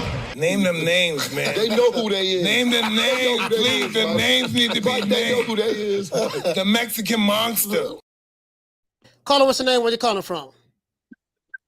Hello, Coach. This cool boy from Florida. I'm calling off for this number. I'm on the phone with my girl though. Mm-hmm. So I'm just saying though that shit on the chat, that's a troll. Cause his last name not Curry. My shit is Cool Boy Curry. That other dude that was on your shit, that's a troll. I don't know who that is. Oh, you saying in the chat? In the chat? Yeah, on the chat. That was a troll. My last name is Curry. Mm-hmm. Yeah. Cool. I was just letting you know that. I ain't trolling you though. Okay. All right. Yeah, no problem. Yeah, I thought it was you. I wasn't. You wasn't gonna get blocked in that, but I just, you cool. All right. Yeah. All right. Yeah. All right. Shout out to Cool Boy Curry, man. Salute, fam. Yeah, he said somebody had created his credit account under his name and went to saying all kind of crazy stuff in the chat. So I don't know. Nick said no words. I blocked this.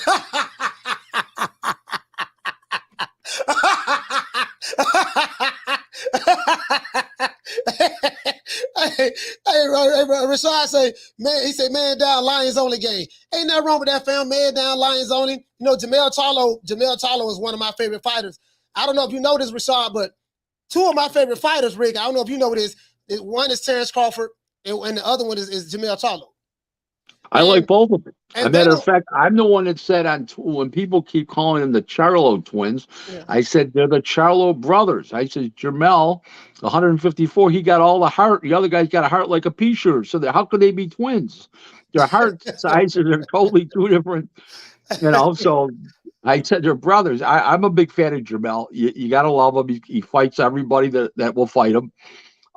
He's exciting, and he finds ways to win. He's a very, very good fighter. You know, no question about it. The other brother, Yeah, and you know the what? other brother, and Demetrius Andrade are about the same category. Limp. And you know what though? It's like Crawford and Jamel Charlo don't like each other. They can't stand each other for whatever reason, right? But I'm a fan of Crawford and Jamel Charlo, and I actually want to see those two fight. I would probably, I'm gonna be honest, I would probably lean towards Jamel because I think he's the bigger fighter, and the boy can crack.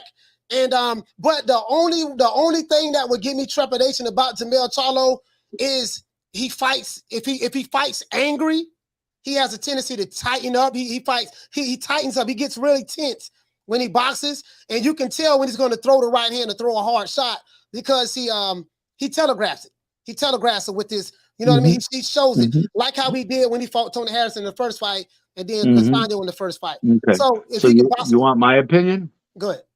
I think that Jamel Charlo is bigger, but I'm going to explain something to you about size. What people don't realize. When you can barely make the weight, and he can barely make 54, just like, and he's not in full state. He will be at 60. Jamal, the 60, can barely make 60. He should be at 68. When you got a guy coming up in weight, muscles are going to be relaxed. They're not going to be tight because, you know, they're just going to be in a relaxed state. They're not going to be tight like Crawford, where he's not drained. He can use his legs, and the other guy may not be able to make the weight under full strength. It gives Crawford a big advantage, and it actually brings the size down to like a 5% edge. Okay, and people don't realize that. And that's what happens. You know, that's just exactly what happens sometimes when that kind of situation can barely make the weight. So I give it to him. Again, I don't think that fight ever happened anyways. No. Just like no, because it's another Al Heyman fighter versus a fighter that's not his. Of course it's not going to happen. Yeah, I don't think that fight happened anyways. You know, it's going to be the same situation. And don't forget one thing. Crawford is a lot quicker than Jamal Charlo is. Yeah, that a is lot quicker. Yeah, so a lot quicker. So, but let me clarify. So, I have two ways I look at it. I looked at it the way I said, well, Jamel Charlo being bigger, stronger, yada yada yada yada. But then what I was explaining was the thing is Jamel Charlo, when he fights with a lot of emotion, he has a tendency to fight tight and tense. And if he ever was to fight Crawford like that, I see him losing that fight because it's like I call it the Clubber Lang effect. When remember Clubber Lang fought Rocky, he said, let me get him. And he's coming out there all mad, angry, and tight. He come out there like a raging bull, and you can pick him apart. And that's what Tony Harrison did in the first fight. And I can see that happening with Jamel because he is so overly emotional. Let's put it this way, Dave. If Tony Harrison can beat Jamel, okay, and Castano had a draw the first time with Jamel, believe me, Crawford would beat Harrison easy, and Crawford would have destroyed Castano. So it's a fight. Yeah, it's a fight. But anyway, it's a fight that's not going to happen either. It's a fantasy fight, so you don't need to talk about that. So after the Avanesyan fight, after Spence Crawford fight, do you? Well, you already told me you don't think that fight is going to happen.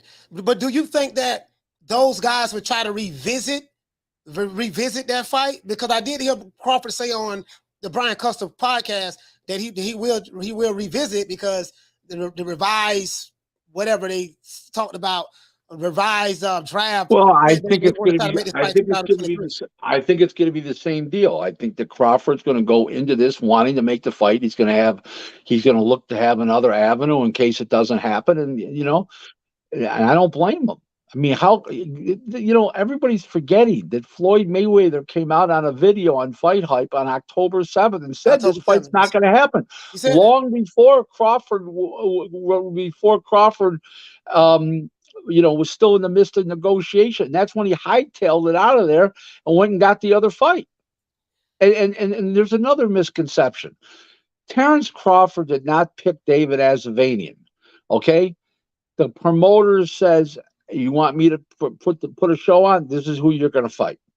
Who is the Okay. promoter? The BLK Prime. BLK Prime is a streaming app, but they're promoting. No, they're the promoter. They're the promoter. They're not the licensed promoter. They're using somebody's license, but they're the promoter. They're putting up the money. All right, so Crawford's going to have a mandatory coming up in May. I don't know if it's going to be, well, in the WBO, we have Virgil Ortiz. I would love to see Crawford and Virgil Ortiz fight. What do you think about that fight? But now it seems like that Virgil Ortiz is going down. I think the WBA route is going. He's in the process of fighting David. Not David Avanesyan. He's in the process of fighting Stanionis. Stanionis. How do you see that fight? If that happens, then how would the WBO work out the mandatory situation? I don't know. I would think because what they call Crawford's called a super champion, where you get a year and a half, not a year, to defend your title. Right. If Virgil Ortiz moves on to fight Stanionis, I would believe the WBO should order an eliminator between the two top contenders willing to fight each other for the right to fight Crawford. That would make the most. I don't think you could just go down the line and say here, because he's a super champion, not because of the fact that, for any other reason, just because if the number one guy doesn't want to fight you and he's the mandatory and you're the super champion, they should have to fight before and let him fight one more voluntary defense, and then they meet. That's all there is to it. So again, like I think with the sanctioning bodies with me are so. As a matter of fact, hold on. Let me go ahead and get this out of the way. The sanctioning bodies with me, you really can't figure them out. It seems to me that the sanctioning bodies do what they want to do. When they want to do it, they change their rules. Their rules are subject to be changed at any given time. So I can never figure out what the sanctioning bodies are, what they do and stuff like that. So shout out to Drew. Hey, okay. What did family say? Fury said he won't pay IBF fees, so no undisputed. Okay. Let me see. Hold on. I think we got another super chat here somewhere. I thought I had another one. I thought I had another super chat.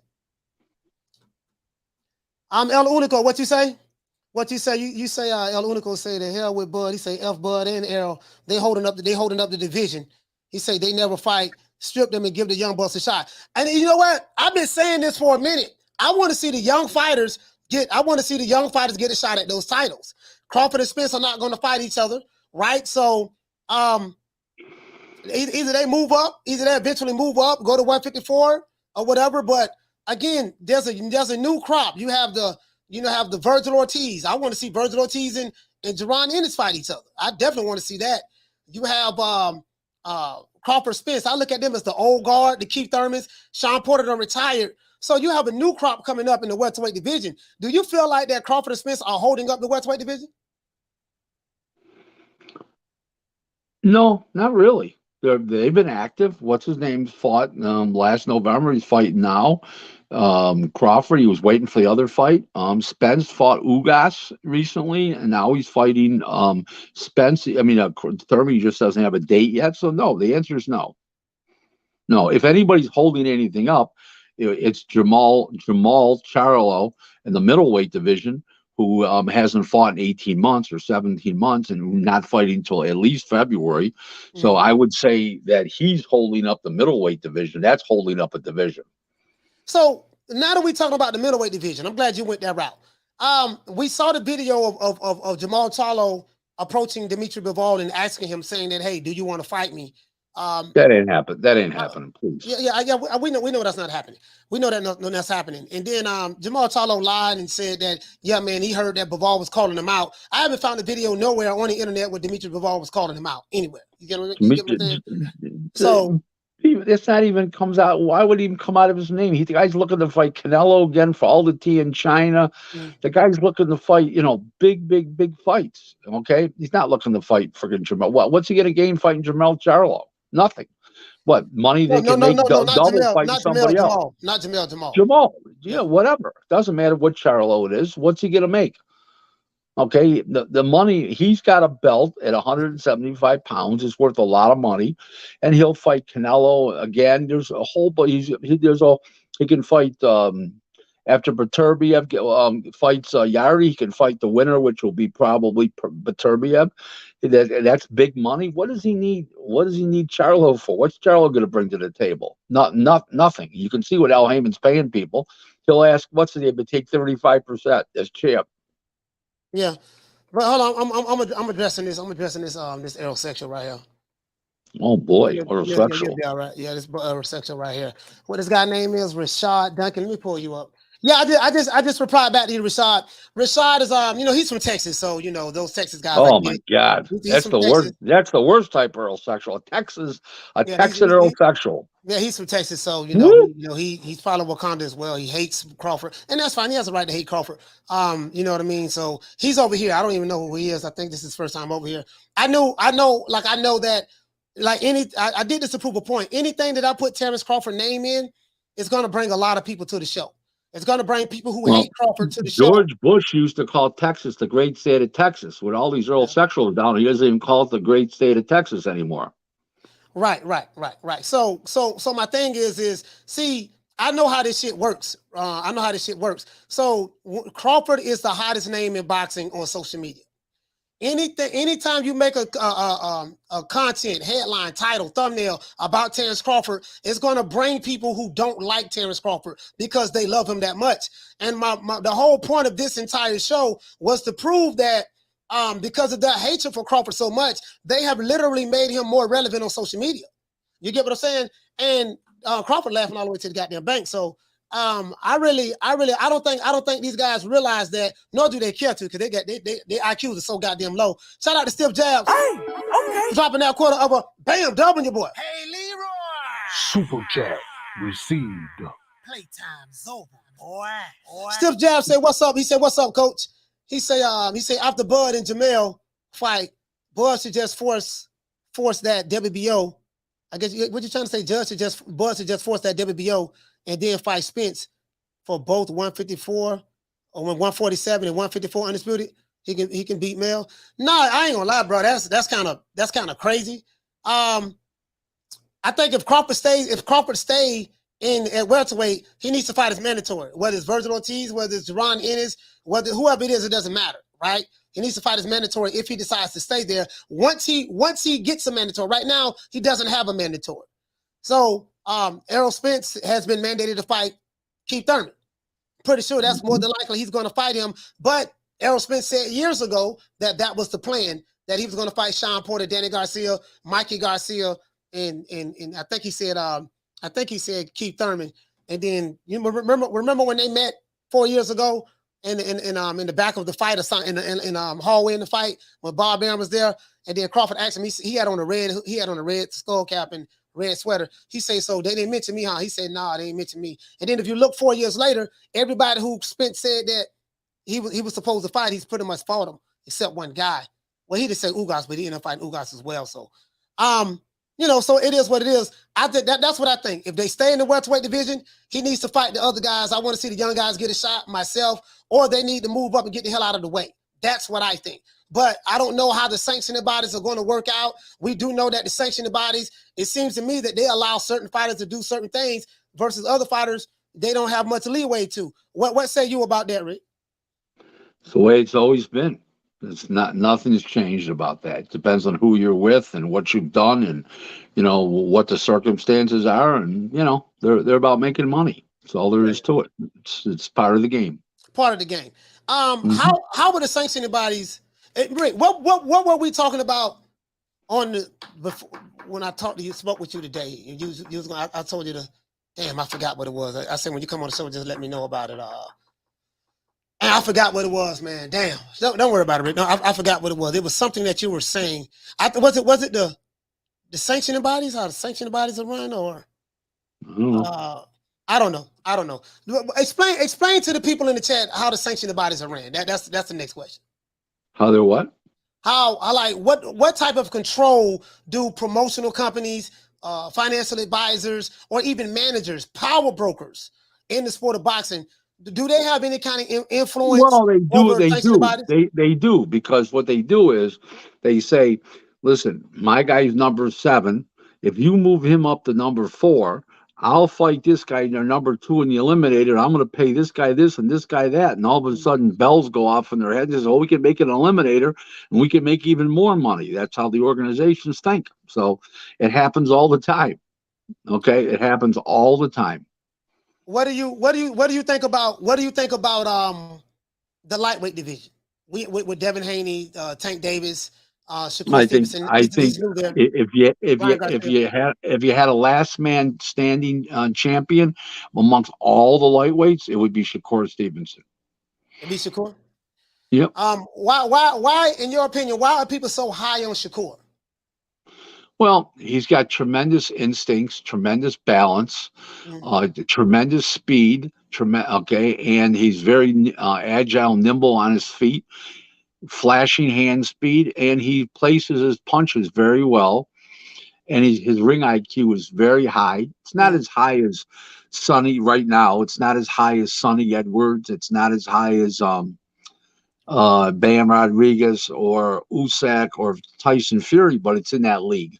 And but his natural balance, his hand speed, how he gets out of the way, moves his head, he's the premier fighter in the 30 and 35 pound weight classes. And I say 30 is no longer, but if he was still there, he would be. And he is at 30, 35, and he hasn't even fought for the title yet. So there you go. I saw Shakur Stevenson. He gave an interview, I want to say, on Bernie the Boxer show. And he said that Bernie asked him about what my main man is, Esau Cruz. And he said that he sent the guy a contract and Esau Cruz and turned the fight down. He literally said that Esau turned the fight down. Now, I'm not going to say that Esau turned it down or his team turned it down because they was afraid. I don't know. No, it's not afraid. It's Al Heyman turning it down. But Esau also, he's on the PBC. Or he's promoted by Manny Pacquiao, right? Promotions or something? He may be, but who's controlling the purse strings? Al Heyman. Yeah, come on. You're right about that. So okay, so do you foresee how do you foresee this lightweight division playing out? Devin Haney has the belts, but we know that he's not going to stay there long. Eventually, I'm pretty sure he's going to move up. I think he may fight Lomachenko. I think that may come to fruition. If he does, he'll probably vacate and go up to 40 because he's having trouble making the weight. But yeah, he is. I just feel that Shakur is the best guy in that division. And I'm not even talking about close. Tank Davis, he'd play with Tank Davis. It's a different mindset. He sees everything coming a mile away. Shakur, I mean, he's a great fighter. So do you foresee Shakur ever becoming undisputed in the lightweight division, especially if Devin Haney was to move up? Yeah, I can't tell you that there's too many factors there. If one guy fights him and he besides for the title, one title he holds, and then another guy fights him, okay, so he unifies the title. I'd rather say he's going to be unified champion than I would be undisputed. Listen, he was fought at 30, at 26, won the title, moved up. He did fight a unification with Oscar Valdez. Does he fight a unification fight here? Yeah, he could, but I don't want to be held to the fact that they'll be undisputed. If he was fighting for all 4 belts amongst 4 different people, yes, he could be. But will they fight him is the big question. The thing is, and I tell people over here all the time, what I do like about Top Rank, and I have my criticisms of Bob Arum in the past. That's no secret. But what I do like about Top Rank, and what I do like a lot, is the fact that Bob Arum does not believe in putting his fighters in the witness protection program. If you, that's what I like to say. If you are who they say you are, if you are King Kong, Optimus Prime, Megatron, if you're this great phenomenon, if you're the second coming of Ali, like they say you are, then you're going to have to fight the top guys in that division, that especially if they sign the Top Rank, you're going to have to fight those guys. So you won't see a situation where Shakur Stevenson and Devin Haney being in the same weight division, or Lomachenko, all of them being in the same weight division with Top Rank for 3, 4, 5 years at a time, and none of them are fighting each other. They will have to fight each other. That's, what say you about that? Yeah, it's Bob's modus operandi for years. Yeah. So he builds up fighters and each separately, and then all of a sudden they're fighting one another. He said, "Geez, it's a great fight." So this is going to be a great fight. So yeah, that Bob's a master at that. There's no question. There's nothing wrong with it. It's great. It's great for boxing fans. But in the meantime, is you got guys that won't let their guys fight anybody, and and we know who one of the major culprits is in American boxing right now.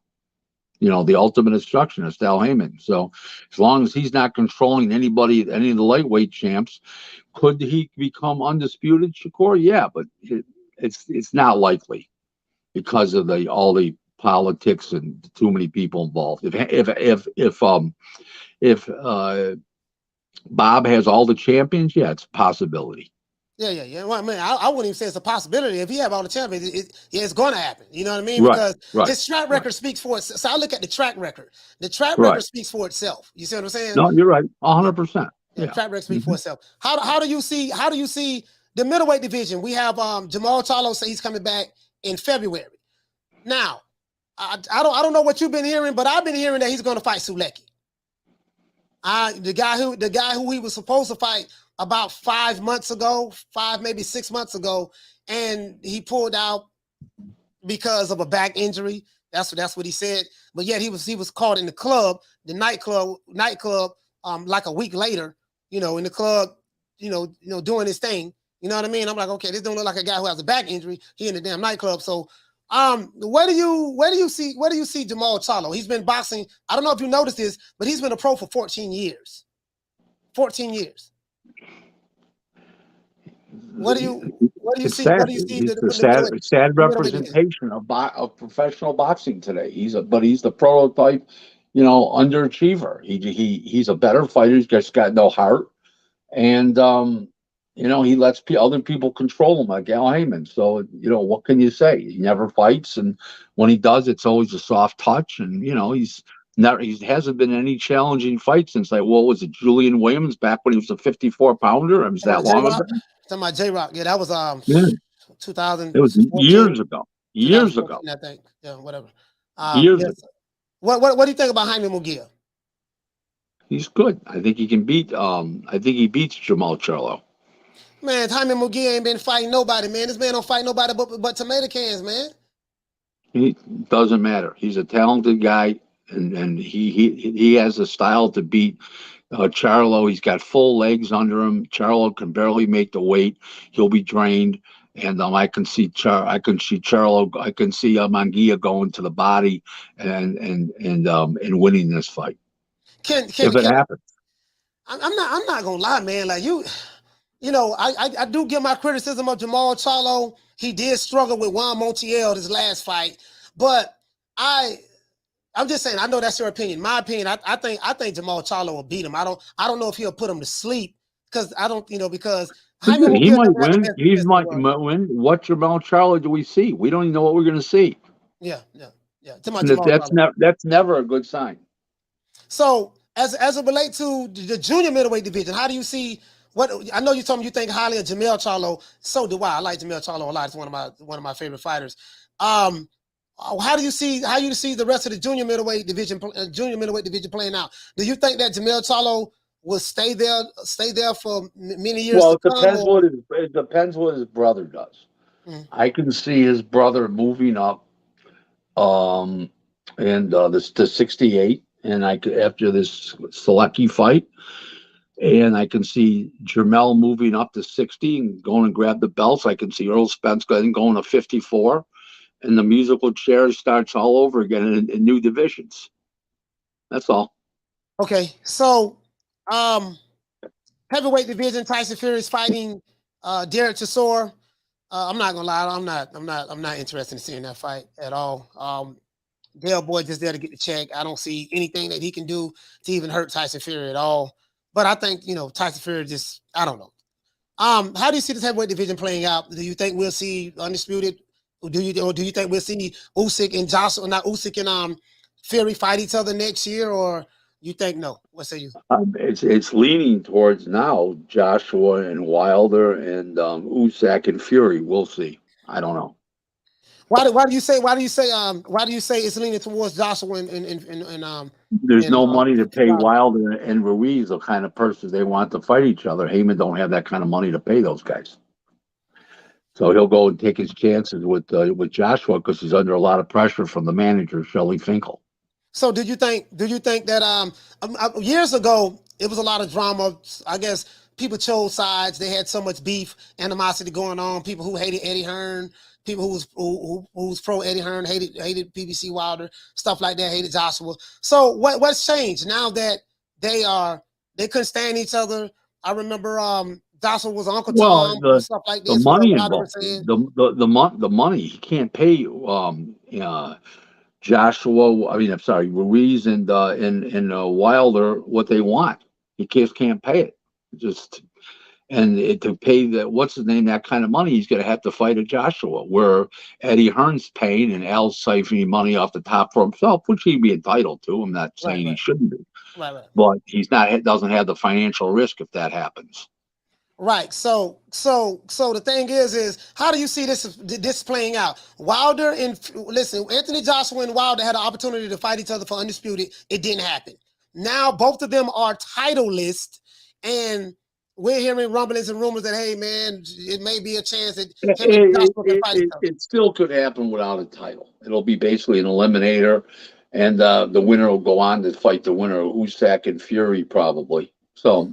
That's what it'll be. Do you see the A side, B side politics that started years ago when Joshua had 3 belts but well, here's the politics here. You ready? Yeah, go ahead. That Anthony Joshua gets $40 million a fight when he fights, and the other guy, unless he's fighting Fury, he's getting 10 million to 15 million. So the A side is the guy who brings in the most amount of TV revenue and the most amount of people at the gate. One guy's done 18,000 gates, and one guy's done 96,000 people gates. So you tell me who's the A side and the B side. So that fight happened in the UK. No, it'll happen in Saudi Arabia. Or the Middle East. I shouldn't pinpoint Saudi Arabia. I'll say the Middle East, whether it's Qatar or whether it's one of the countries over there. Yeah. All right. Shout out to Gregory. Hey, okay. For dropping that quarter of a dub on your boy. He said most fans don't know that Al Heyman's reputation is dirt from being a concert promoter. Yeah, he does have a bad reputation as a concert promoter. With Jay-Z and Beyonce and stuff like that. He is doing the same thing in boxing now. Just ask Jay-Z. I didn't even see that. Yeah, for sure. Hey, we got other calls calling in, Rick. Hold on. I'm trying to see anybody else want to ask you some more questions before I let you go. Caller, what's your name? Where you calling from? Miller, Seattle. Miller from Seattle. Talk to me. Hey, I know you guys have been saying it, but when it boils all right down to it, Heyman's scared. He's got a big dog that he can promote, get some money from, and if he loses to Crawford, where does he stand after that? Yeah, I mean, I don't know. Rick, what you think? What you think about that? Miller said that he thinks Al Heyman is scared as it relates to. Of course, there's not even a question.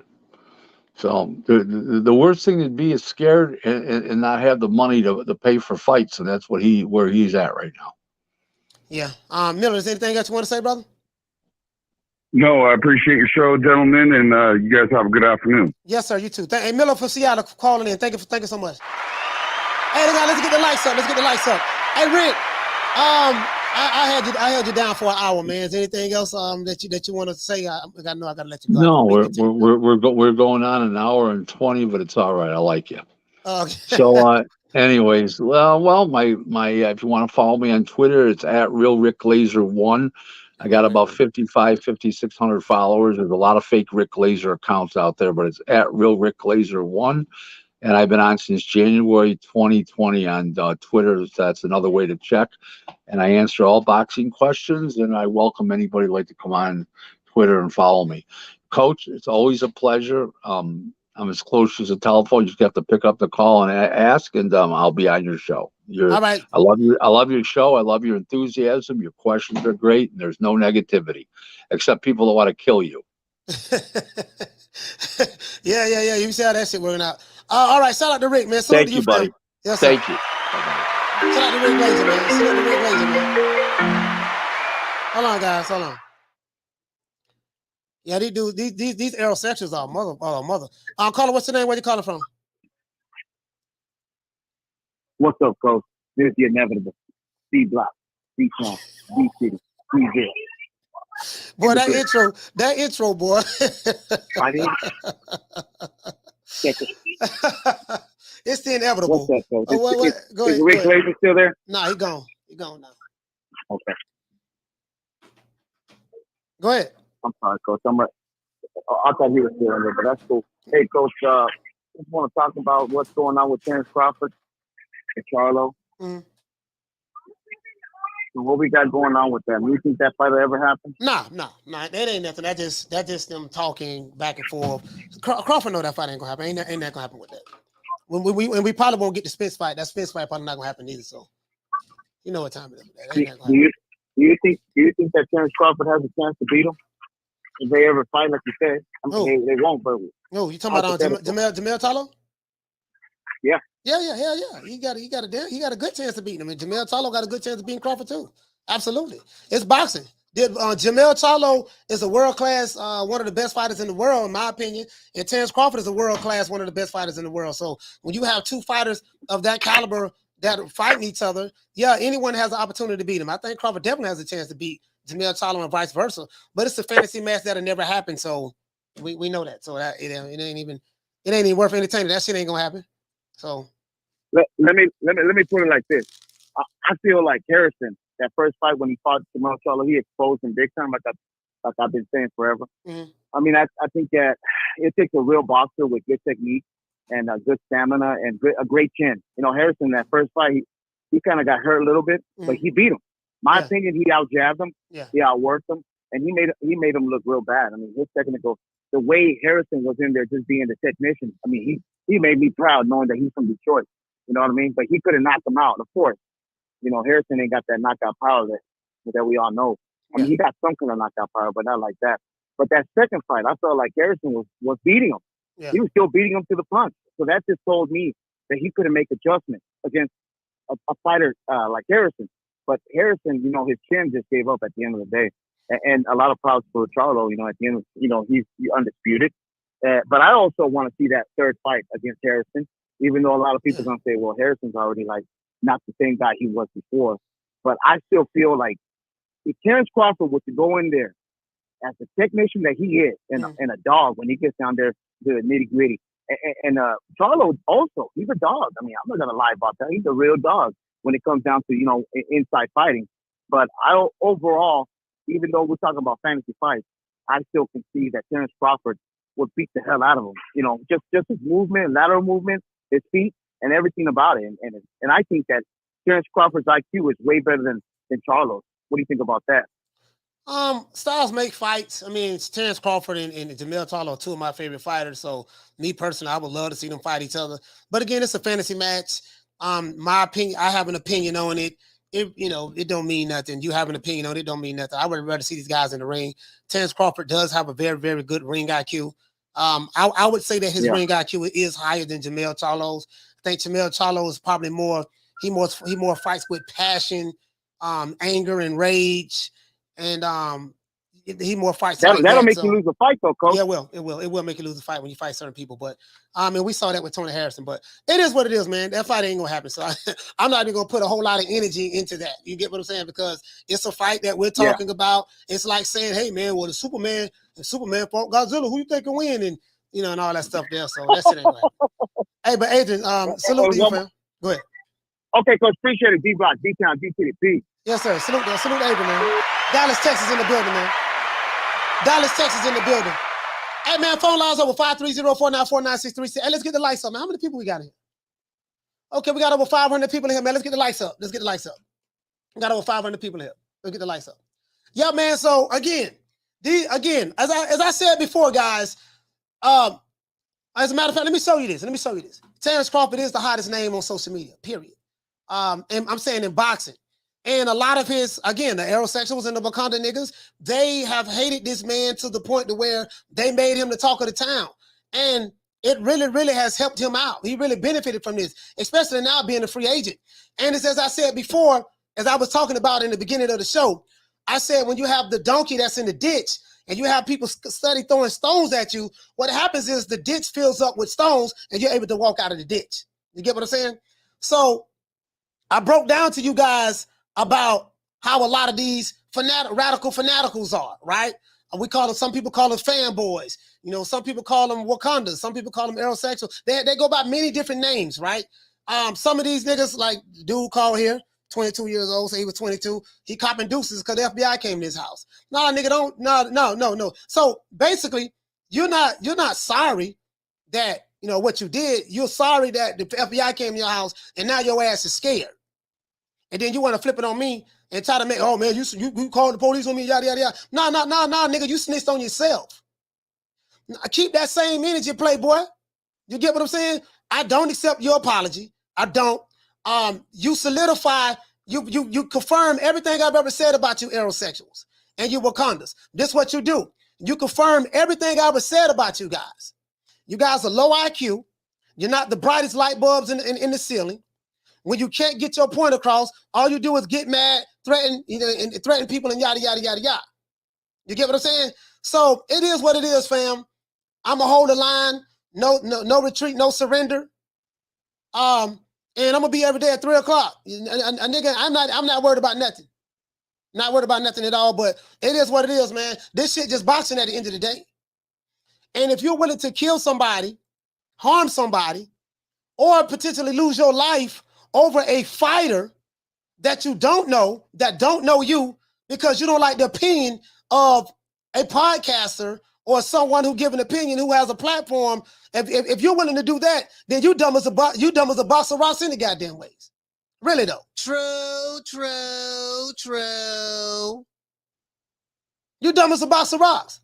You throw the rock and want to hide your hand, and then when the motherfucker see who threw the rock, now you get what I'm saying? No, it don't work that way. It don't work that way.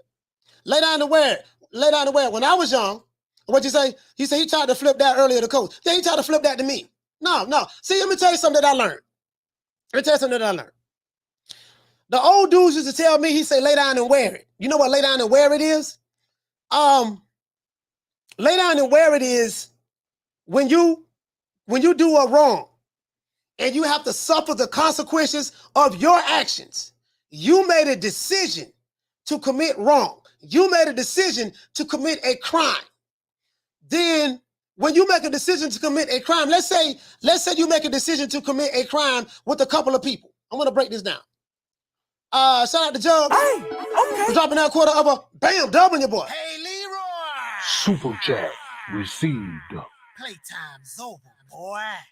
Salute to Jug. What you say, fam? You say Jug. Jug say, he said, can you send a message to the caller who was apologizing? Shut that soft ass shit up. And the best man to win.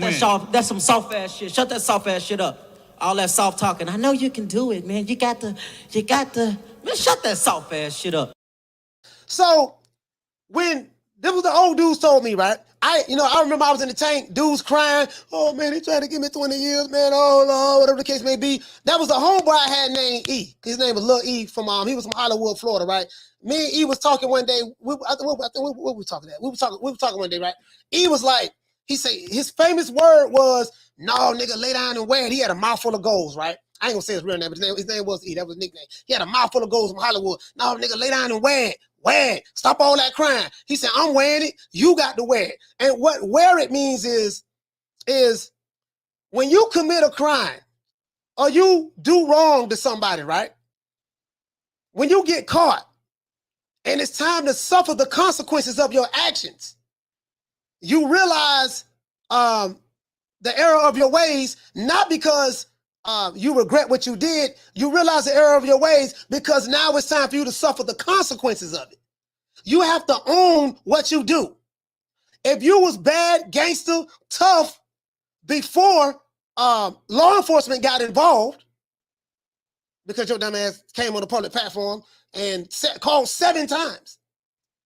Now, when it's time to suffer the consequences of your actions, don't be a bitch. Keep that same energy.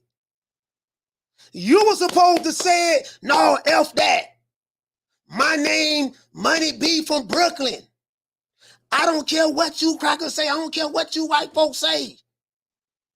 I'm with all that. It's whatever you want to do. So When it so when the white folks come to your door, you want to be Gandhi now. You want to pray and oh no, you know, I was just let me call them and say I'm sorry when the white folks come to your door. But with me, you want to be O-Dog from Minister Society. I told you these niggas some bitches. True. And then want to try to flip it on me. No, you was the tough guy. Okay, if you were the tough guy, be the tough guy. Don't pick and choose when you want to be the tough guy. It's like dudes I knew from the street. They be stone cold killers. They don't shot up the whole block. Hey, shout out to my main man, Bossy Jim. They don't shot up the whole block. Don't shot innocent kids. Did all of that. And then when the police come, guess what? They surrender peacefully. True. Oh, but goddamn, you were just OG killer a minute ago. You were just OG killer a minute ago. A minute ago, you was OG killer. You was OG, double OG, triple OG, quadruple OG. You told me we got loan money. You said I put that nigga in the dirt. This what you said. And then I'm saying, what was that energy at? Now, I don't know. He said the FBI can't decide. Where was that energy at when the feds came to the door? Come on, man. Come on, y'all. I don't get you dudes. Y'all pick and choose who you want to be gangsters with. Now, when you got two dudes who decide, two or more guys decide to commit a crime together. Let's say dummy A and dummy B get together and they decide to commit a crime together. And they decide to go rob and do whatever the case may be. Dummy A gets caught. Dummy A doesn't want to suffer the consequences of his actions. It was all good prior to getting caught. Once he got caught, he didn't want to suffer the consequences of his actions. So he decides to do what? Turn state on the other guy who got away. He decided to snitch on him. So when two dudes decide to commit a crime together and one get caught and the other guy snitches on the one who got away because he don't want to do the time that he has to do now. Don't want to suffer the consequences now. I can't take it. When you have civilians that are out here in the street, let's say you're a civilian and a civilian wants to get harmed by someone steal their car or someone broke into their house. A civilian is not a criminal. The thing that killed me with you young dudes, some of you dummies out there, some of you dummies, you do shit to people, but then you don't want to suffer the consequences of your actions. No, keep that same energy. You got a lot of and understand the laws.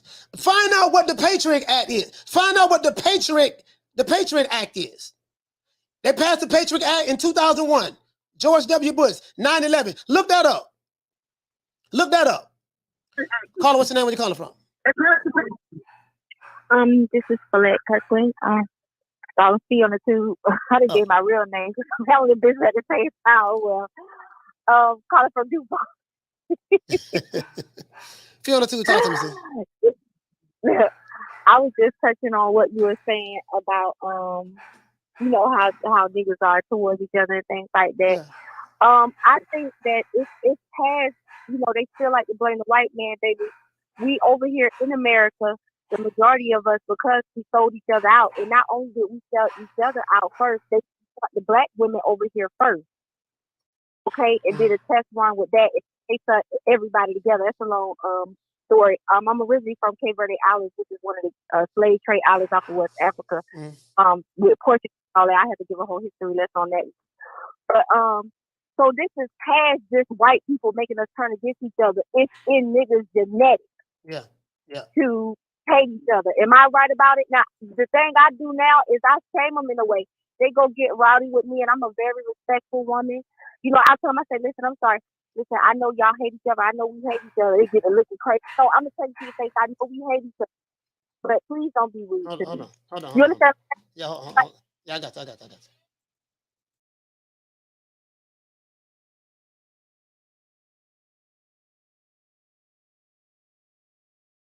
Go ahead, Fee. Sorry about that. Yeah, no, it's okay. So the hatred that and it spills over into everything. We can't do YouTube together, even when niggas decide we gonna do right by each other. Mm-hmm. You know what I'm saying? We fight against who got the right mentality for it. You know what I'm saying? Who really making a sense? Who go against other niggas? Like there is just no way Black people can come together and love each other. It's a genetic thing. It has to be. In every outlet that we have, you can't even come on YouTube and talk about boxing without, you get what I'm saying? Without it being an LDBC and this and that and all this whole type of stuff. We are always divided no matter what. Yeah. You know what I'm saying? Yeah, So it's just blaming the other races. Oh, I'm sorry. No. I said I spoke about that. Me being a Nation Nation for 25 years. I spoke about that. I said that we have two types of people that's going on in the Black community. We have Black people and we have niggas. And there's no white man doing this and doing that. It's the Black people got to get rid of the niggas. We have to segregate ourselves from the niggas because the niggas are the ones who making the Black people look bad. The niggas are the ones who are doing the most. The niggas are the ones who are bringing the negativity and make Black people look bad as a whole. The niggas are the ones who killing each other. The niggas are the ones who committing the crimes. And I'm talking about within that community. I'm not talking about what whites are doing or Hispanics. I'm talking about within the confines of the Black community. You have a segment of niggas, and I talk about this a lot. And I'm gonna stand on that. No, I'm not gonna change on that. But go ahead. Oh, no. I agree with you. That's what I'm saying. It's a genetic thing. Those groups of niggas, I don't even think they might be reptilians. I'm serious. They might be infiltrators within the community. Mm.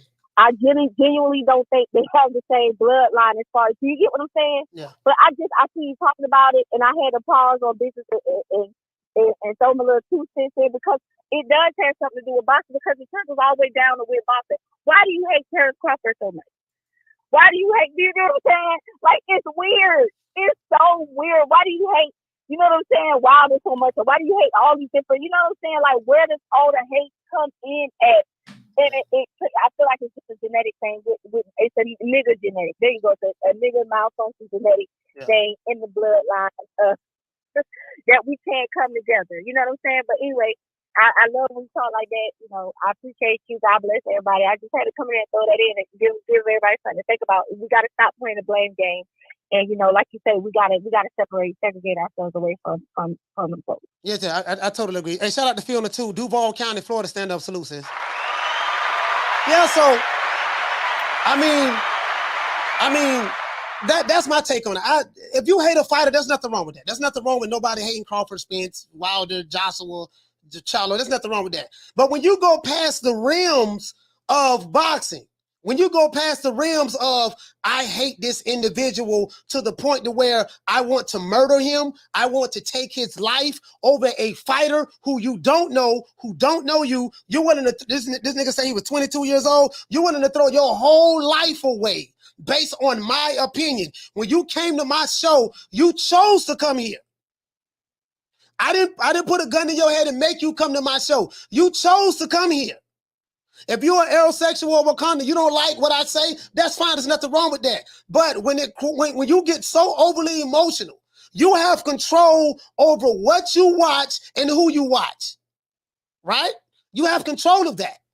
So if you don't like what I'm saying, guess what you can do? Man, let me just turn this off and go somewhere else. No one is making you watch it. So if you're making yourself watch me every day, you know you don't like me, you can't stand me, but you're gonna make yourself watch me every day. And then get upset at things that I say that really piss you off. And you go off to the deep ends from a psychological standpoint to the point to where you really, really want to take someone's life. Something is wrong with you. True. And then when it's kind of suffer the consequences of your actions, you wanna cop deuces. You want to be kumbaya. But at the same time, you want to, it's like somebody going out shooting somebody. And then they blame the victim. Oh man, it's his fault because he was bleeding on the sidewalk. He shouldn't have been bleeding on the sidewalk. Nah, nigga, you shot him. Caller, what's your name? Where you calling from? WCS, man. What's good, Coach? How you feeling, man? WCS, what's going on, fam? Talk to me, my brother. Can you hear me? I can't hear you, fam. You there? You hear me? Yeah, I can hear you now. I can hear you now. Okay. Hey, man. Hey, you don't have to explain yourself, man. That man was in the absolute wrong, 1,000%. He called into your show, on your platform, and thought he was going to grandstand on you and make those threats. Those threats were taken serious, not just by you, but other people around you. So if the FBI came in his house, man, what is he doing calling the show? It makes no sense. You fucked up, and you take the consequences. Don't throw the deuces up now and try to explain yourself. You know what I'm saying, Coach? And then for, I did find out something that's going to shock you, though. I found out the reason why you got people coming to your show that's hating on Terence Crawford. It's a new infectious disease going around. It's called aerolitis. You know what I'm saying? It's breached the Texas state lines there, Coach. You know what I'm saying? And there's no cure for it right now, Coach. I'm just saying. So until we find a cure for the aerolitis, you're going to continue to get strays coming into your chat, coming to your, your platform and everything, and hating on you and Crawford and everybody else that you support. That's what it is. That's all I got. Continue to do what you do, man. All right, shout out to World Cup Match Sports, man. Salute, fam. Nah, salute to you, my brother. Salute, my brother. Salute. All right, salute. Shout out to my brother, man. Hey, I mean, hey, shout out to my brother. Shout out to my brother, Retro. I mean, bro, again, I say this time and time again, and this is a true story. This is a true story. I have a friend of mine. He's doing double life in prison. This is a true story. 1995. He's doing double life in prison. He got locked up in 1995. I was in the Nation of Islam around that time, and he used to come to my minister's house, my grandfather's house, and he lived in a neighborhood called Jackson Heights in Tampa, Jackson Heights. And we was at his house. My grandfather passed away on Idlewild. It was on Idlewild, a street called Idlewild. So we used to always go to his house, eat bean soup, drink sweet tea. If you're in the Nation, you go to the brother's house, his wife may cook bean soup. They get you bean soup with some brown toast with butter on it. And you sit down and go to someone's house, and we used to get taught there. So my friend, his name is Tiger. That's his nickname, Tiger. Tiger, he became very, very radicalized. So one day, this is a true story. He was high on coke, him, his brother, and two girls. And he had an AK-47 in the car. But he used to always say at the table, man, if them crackers run down on me, I'm going to hold trial right there. This what he saw. This is a true story. This is what he used to always say. I didn't think he was serious. You know what I mean? Because we used to talk a lot of, we used to talk a lot of junk, but nothing to that degree. He used to be like, yeah, man, we're gonna hold trial right there. But we didn't think he was serious though. One day, he was driving. He had two girls in the car. He was high, him and his brother, and he had pistols and dope on him. Police pulled him. He got out of the car. No, police pulled him. He took him on a high speed. No, he took him on a high speed chase. He got it when he kind of like he built up a strong lead on him. He stopped. He let the girls out of the car. I think he let the girls out. He let his brother out of the car. Y'all get out. When they got out of the car, they closed the door. He hit it, kept driving again. When they ran down on him, they pulled him. He got out of the car. He shot two police officers. True. I'm dead serious, bro. Listen. I'm dead serious. I want y'all to look at me. I'm dead serious. He doing like 2 or 3 life sentences right now. He is one of the best law clerks in prison. He have attorneys from on the streets, because a lot of attorneys on the street, they have paralegals and stuff like that. He have attorneys on the streets that have reached out to him because he's helped people get out of prison on appeals and stuff like that, get long sentences overturned. He can't never get out. He can't never get out. This is a true story, 1995. But my point is, he held court right there. Now he ended up running. He ended up running, and I'm not gonna lie, he ended up running after he shot him, and he hid under a house, hid in a house or something, and he got scared, and the police tracked him down, and he was a big dude too. Tiger was like probably like 6'3", about 250 pounds. He a big dude, and yeah, about 6'3", 250. And he ended up surrendering. His mother, what happened was he went to his mother's house. And his mother called the police. And she arranged his surrender. She hoped that she told him, please, I got him here. He's not. Because she feared her son getting killed. Because they were going to kill that boy. They was going to kill him.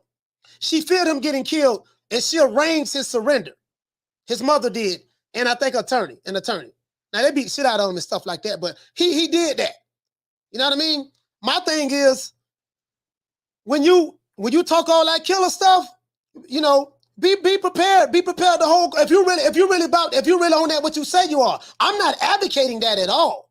I'm not advocating no violence at all. But what I notice is these guys who killers, they pick and choose who they want to be killers with. You get what I'm saying?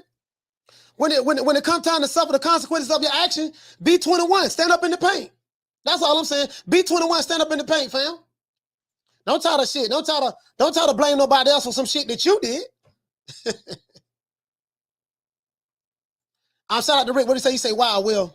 He said, my partner. He said, wow, my partner's doing life. He's been locked up since 1994. He had a cell phone and calls me daily. What did he say? You say hating a team rival and loving your team is normal in sports. Searching for vids to hate gets a bit weird. Threatening violence is beyond extreme. Yeah, that's beyond extreme. That's beyond extreme. That's beyond extreme.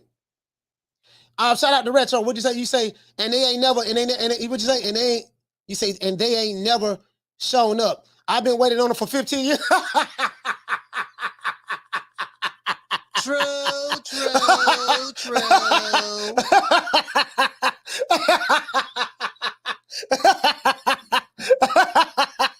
I got their blood.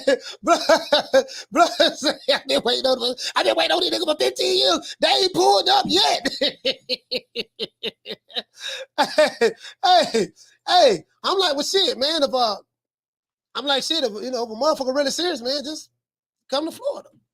If you were really serious, I mean, I always say this. I tell them all the time and time again, man, good luck with that. Nigga, now, you know what I mean? So, hey, shout out to my dog, Martin Ass. Martin Ass, what's going on, fam? No, but I'm dead serious. My dog, he gonna die in that motherfucker, dog. He gonna die in that motherfucker. He gonna die in there. I think he got double life or triple life, something like that. He ain't never getting out. Never. What you say? Facing a dub now, but I still want to unify. God damn, bro. Yeah, keep that on the low. Keep that on the low, fam. Yeah, man. Hey, what did he say? He said you wanna unify? I'm sorry? 160 is my weight division. I want to unify. I want to get Golovkin in the ring. I want to bring him to Houston. You know what I'm saying? I want to get Canelo out here to Houston. If they really to come down to 160, this is my weight division. Yeah, man. Hey, what you say, Elijah? You say my bro doing life right now. Yeah. Shit get real, boy. You talking about double life sentence. That's a Buck Rogers date. But back in the day, blood, you know what I'm talking about in Florida. We say, yeah, he got that Buck Rogers date. You know what a Buck Rogers date is? There was a TV show that used to come out in the late 70s called Buck Rogers. And this show was kind of like Star Wars. It was a guy named Buck Rogers, and he had a little robot. I forgot the little robot name. And they used to show him like flying in space, shooting aliens and stuff like that. And the show was about how things were going to be in the future. You know what I mean? Flying on ships. Yeah, Captain Buck. That's it, Captain Buck Rogers. You get what I'm saying? So we used to say like, man, that nigga got a Buck Rogers date. That means you have a release date of 2075. You got a release date of 2075, 2120. You ain't never getting out. And that nigga got a Buck Rogers date. That means, boy, he got so much time. Boy, listen, he got so much time. He gonna die. When you got triple life, that means you're gonna die, come back to life, do another life sentence, die again, come back to life, do another life sentence, die again, and come back to life. You gotta live through. You gotta have 3 lifetimes in order to get out. Lay down and wear it. That's all I gotta say. You get what I'm saying? You get what I'm saying? You say niggas still, they still saying that, huh? You got that Buck Rogers Day. Yeah. Yeah. They knocked out 305, so he ain't lying. Yeah. Hey, we need 39 likes. We need 39 more likes, man. Y'all help me out. 39 more likes. It is what it is. You get what I'm saying? Everybody say E. Diaz, he said Crawford versus Smith, Buck Rogers. True. Hey, true, what to say? He said, we call them football numbers, coach. Yeah, football numbers.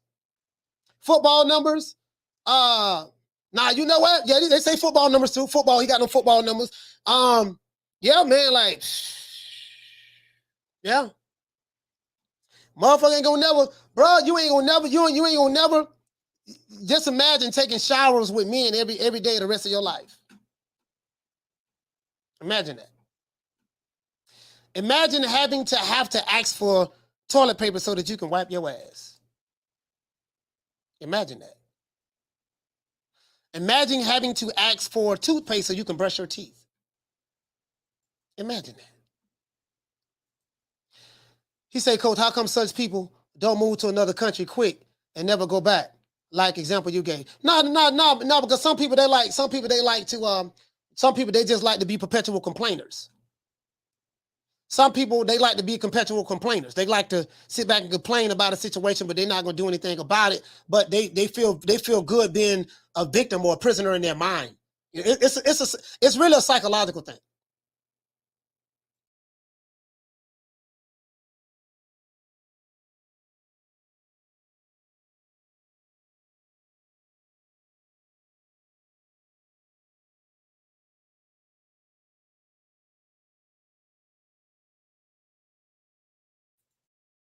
Sorry about that, guys. I was talking to my daughter, man. She been having headaches. We don't know what's wrong with her. Shout out to Retro. What did he say? He said, just watch First 48 with their room full of niggas. You hear it all. And then this the thing that get me. And then this the thing that get me, blood. This the thing that get me. They be killing the streets, killing innocent civilians and all this stuff there, right? And then when they get locked up and go to jail, they want to snitch and tell on each other. True.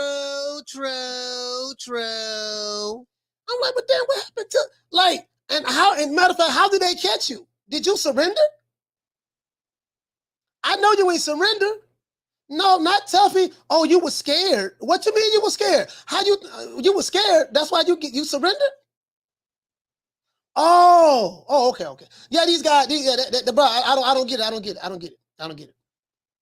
As I said before, guys, what do you say? You say, Coach, boxers or athletes will speak all kind of crazy when they speak to someone like you. But when they speaking to Max Kellerman or Skip, they get all submissive and soft voice. Amazing. I mean, it is what it is. I mean, it is what it is. It is what it is. You get what I'm saying? I mean, I don't think that, sometimes you may get a boxer that may threaten to slap a fan or something like that. But I mean, I see what you're saying. When they talking to someone like Max Kellerman or one of those other guys, the energy is different.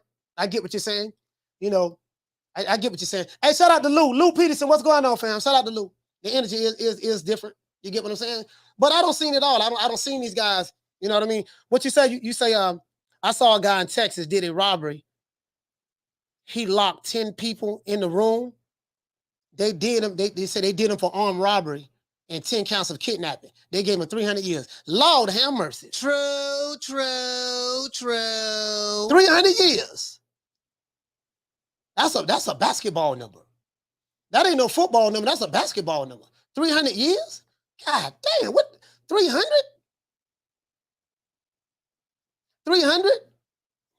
Wow. That's amazing. I want to say, you say, what you say, sis? You say, then get in there and be booty bandits. Yeah, pretty much. Get in there, you'll be surprised what they be doing behind them clothes, behind them fences. You'll be surprised.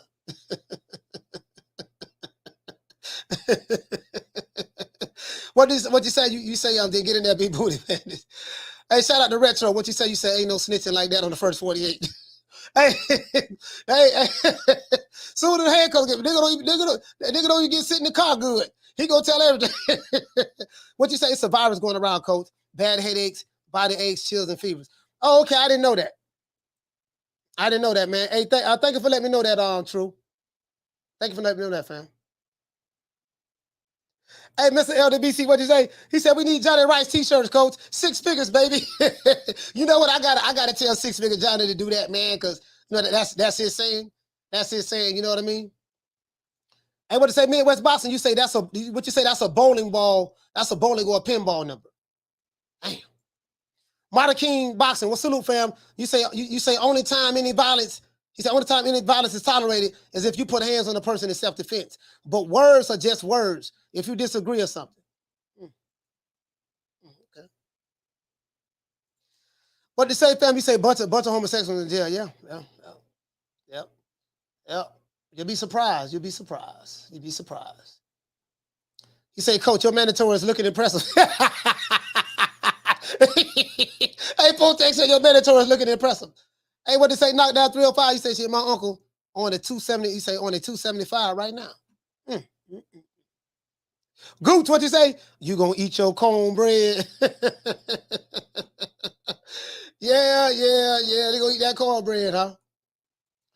JB, what to say? Either get down or lay down. Yeah, that's the reality of the situation. What you say? You say I seen a guy pull off his shirt and had breasts. And we laughed why he lost. He said, I couldn't stop looking at the chest we rolled. Wow. Okay. Shout out to Renard. What did you say? You say they just gave my neighbor's son 55 years yesterday. Damn, 55? Woo. How old he was? Hey, he said, check your Instagram. Guy looking tough.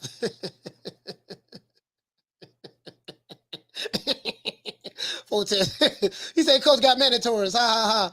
Hey, this is what it is. What did he say? He said the FBI was going to charge him until you called him an aerosexual. They realized he was special.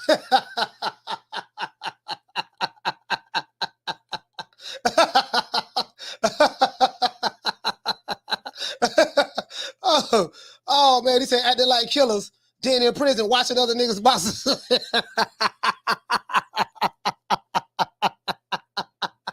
It's amazing. Boy, they went from having loan money to we gonna kill you to we gonna put you in the dirt to man, the FBI came to my house, man. I'm sorry, man. It was your fault. You snitched on me. You know what I mean? Yada yada yada. You got to know how to take it. Oh, but yet I'm sorry. No, nigga. You told on yourself when you told on your goddamn self.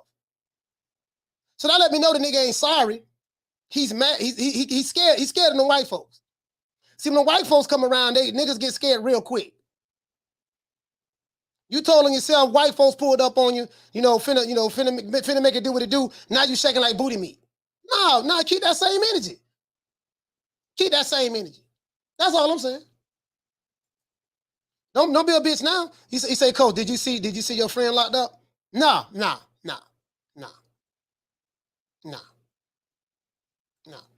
What did he say, fam? He say 35 for murder and 20 for attempted murder.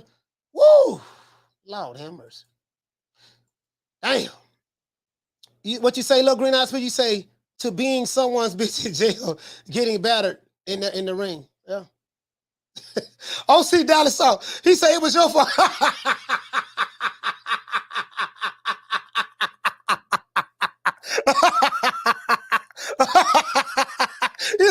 He said it was your fault. He fought J-Rock.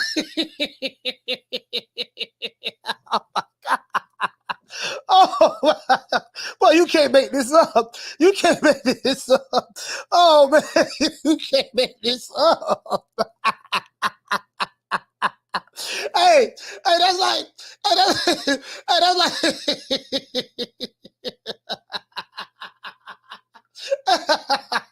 Hey, shout out to Reggie Owens in the building, man. Reggie Owens, salute, fam. Hey, you can't make this up.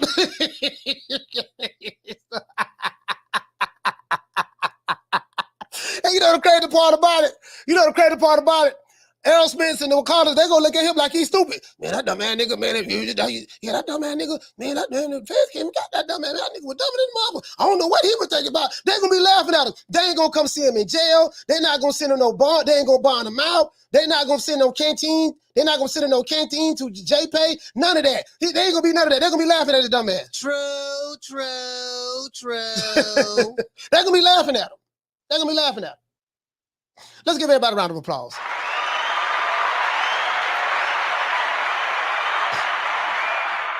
We need 18 more likes. We need 18 more likes. They're gonna be laughing at him.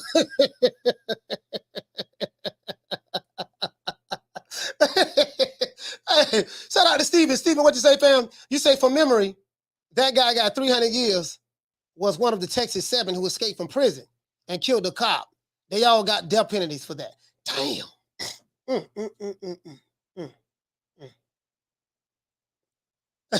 Hey, Lamar, True Grit, what you say? You say my friend Sanford voice. You big dummy. Oh man, bro, you can't make this up, dog. You can't make this up. You can't make this up. You can't make this up, fam. You can't make this up. And this is the thing, dog. I say, hey, shout out to Aaron Parker. Aaron Parker, salute to you, fam. Salute to you, fam. Hey, what they say, AI, you say they better not ride Chocolatito again. You know what? We got a good fight this weekend. We will be going live, though. We will be going live for Chocolatito fight. We're gonna try to cover both fights. We're gonna Teofimo Lopez is fighting as well. So we're gonna try to make it do what it do. You get what I'm saying? Come on, man. Come on, yo. Hey, we gonna try. Hey, I'm just saying, right?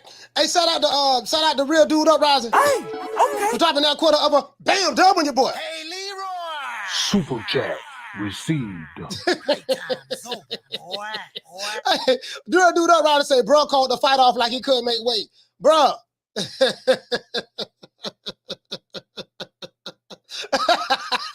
Luna Glider say, he said, Mother B told the FBI agents, he said, I'm usually not that irresponsible.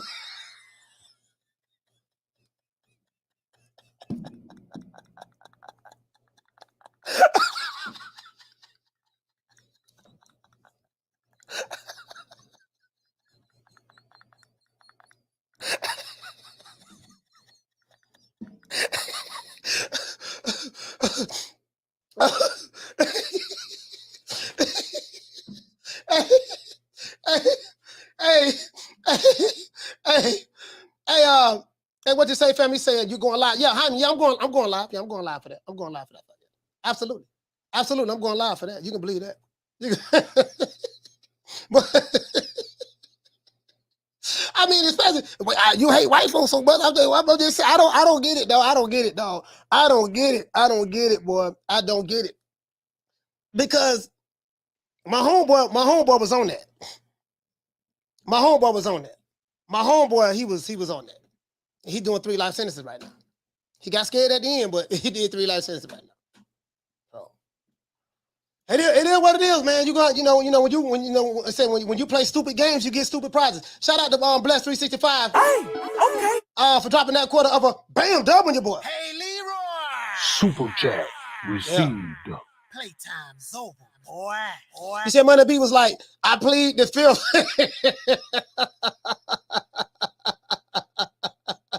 Hey man, you can't make this up. Aerosexual called the show, threatened Cole 7 times. Called the show, threatened Cole 7 times. All this shit. I think I dropped his phone number. I think I dropped his phone number in the chat. I had dropped his number in the chat. And then when the FBI come up, Aerosexual called show back about 2-3 weeks later, or apologizing but not apologizing. Can't make this up. I plead the fifth. I plead the fifth. 5, 1, 2, 3, 4, 5. Anything you say, 5. Go ahead, ask me a question. Did you? 5. I'm just saying, I just wonder why he didn't keep that same energy with the feds. That's all I'm saying. If that is what happened, I hope he do drop that video. If that's what happened, but we will be using that phone call as content. I'm gonna upload it. Be on the lookout for that video. I may be dropping that video tomorrow. I'm gonna edit that video as soon as this show ends. Other than that, that's it. It's our boy Coach Malachi Williams, man. Salute to everybody in the chat, man. Shout out to as a matter of fact, let me give everybody shout outs because I haven't been doing it lately. Shout out to Adrian. Shout out to Adrian. Shout out to my brother Thug and D. Shout out to World Comeback Sports. Shout out to what's my main man name, man? Goddamn. Big Blessing Boxing, Reggie Owens, my sister Bless 365, just everybody in the chat. My sister Nick, Lisa Bales, shout out to Rick Timms, Luna Glider, Mike Jenkins, salute to you fam, School of X-Man, Miguel Gomez, Model King Boxing, all of the moderators, man, all of the members. Shout out to Ryan, salute to you fam, Lil Green Eyes P, shout out to my brother, what's my main man to be? Damn, I forgot my main man name. Shout out to Adrian from New York, Gertz, AI, Mike Jenkins, salute to Mike Jenkins. Just everybody, man, everybody. Shout out to the aerosexuals of the Wakandas. I thank you guys very much for showing up. You showed up like I knew you would. You came at the right goddamn time. You just never know. One thing about this show right here, I didn't know that phone call was going to come. Remember, Rick was on the show. I wasn't even going to answer it because I wasn't going to accept any phone calls. But Rick, for some reason, he was like, "Yeah, we just go ahead and answer. I want to talk to some people." And lo and behold, you just never know what you get. You know what Forrest Gump say? Life is like a box of chocolates. Shout out to True Good for too. You just never know what you're going to get. To all the jitterbugs out there, to all the aerosexuals. Shout out to my main man, Dantes. Shout out to Dantes in the building. Shout out to Dantes, my brother, man. That's a good dude. I met that brother, man. Brothers play football right here in the city. Very, very physically fit brother. You know what I mean? I want to see the brother ball, man. Really, really good brother, man. Thank you, young brother as well. Really good brother. But for all you, for all you dummies, for all you aerosexuals and Wakandas out there, don't go around threatening people. When you play stupid games, you win stupid prizes. And if you do, all I say is this here: just be a man and stand on it. Stand on it. Go out like a G. Go all out. You seen, be like old dog on Menace to Society. Don't bitch up when it's time to suffer the consequences. Be a man. Because I'm going to tell you something. Them niggas ain't going to see you not $1 in jail. Whatever little girlfriend you had, somebody else going to be hitting her. Errol Spence ain't going to send you $1. He don't know you niggas. The Wakanda niggas ain't going to send you nothing. They going to laugh at you. While you sitting in the tank, people still going to be out here making bank. Other than that, that's it. Side it out. Oh, and you know what, man? And shout out to my main man OG Pretty Good. Fuck you all rolling up on for, cuz. He must don't know. He can't know. Huh? He can't know. All that copping deuces, we ain't trying to shut that soft ass shit up. And the best man shut to that win. soft. That's some soft ass shit. Shut that soft ass shit up. All that soft talking. I know you can do it, man. You got the. Man, shut that soft ass shit up. We're gonna say a prayer for you stupid ass niggas. You Wakanda niggas. And you aerosexual niggas. And I want you to hold on to God's unchanging hand, because he helped Joshua fight the battle of Jericho. Yes. He helped Daniel get out the lion's den. He helped Gilligan get off the island. Lord. Yeah, man. So, hey, shout out to Mr. Warren in the building. Shout out to Mr. Warren in the building. Salute to you, fam. It is what it is. Shout out to Mr. Warren in the building. And shout out to my dog, Booger Ray. Shout out to my dog, Booger Ray. Knockdown 305. Salute to you, fam. Make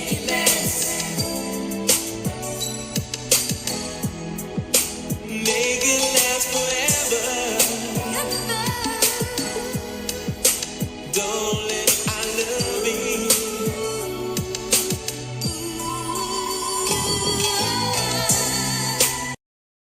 Boo, flaming aerosexual. I want to thank the whole hood who came out here. I love y'all. I did this for the hood. Y'all know I beat that boy. And of course, we got to thank our good brother, Mr. Al Heyman. Well, I guess I got to be like everybody else and thank Al Heyman. I can quit my job now, baby. 6 figures, baby. You feel me? But a name. Do you have a name? Oh, nah, I ain't got no name, Name them names, man. They know who they is. Name them names, please. The names need to be named. They know who they is. The Mexican monster. Yes, sir. I will break my leg off, up in your ass so far that you be shitting sneaker for a month. You already know what time it is. I smell something, man. You smell something? I definitely smell something in my hair. I smell pussy. It is what it is, Wakandas. I do not play. I'm a karate man, all right? Karate man bruise on the inside. They don't show their weaknesses. Shout out to my sister, Lisa Bell. Bless 365. Nigga, when my name come up, respect it. Let's go. Stop playing with my fucking name. I'll drill y'all. Stop playing with my name. I ain't gonna say it no more. Put some respect on my name. And shout out to the dog, Booger Ray, man. Look here, man. Tank Davis is gone. Booger Ray, we got to regroup, baby. Don't worry about it. I got Poke Jock Willie, Hobo Sam, Shawty Big Ness. And then I got Chico Stick. He from Mexico. I got a whole bunch of fighters over here. You can sign to Mayweather Promotions. Don't worry about it, Booger Ray. I got sunshine when Tank's gone. I'll smack the shit out of him in front of everybody. Only dark times for you. I mean, just throw Haney's name in the hat. There is no fucking hat. Ain't no sunshine when Tank's gone. I don't play them type of games. Leonard L.B. Why you always talking about me? Didn't you fucking learn your lesson from that?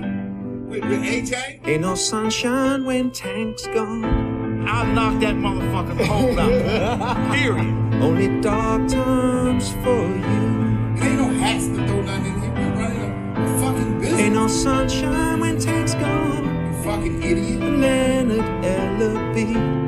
Why you always talking about? Yes, sir. Once again, this song, it is what it is. We're gonna make it do what it do. And man, you know how we do it, man. Let's go ahead and break them down like this here, man. Shout out. We're gonna go out Devin Haney style.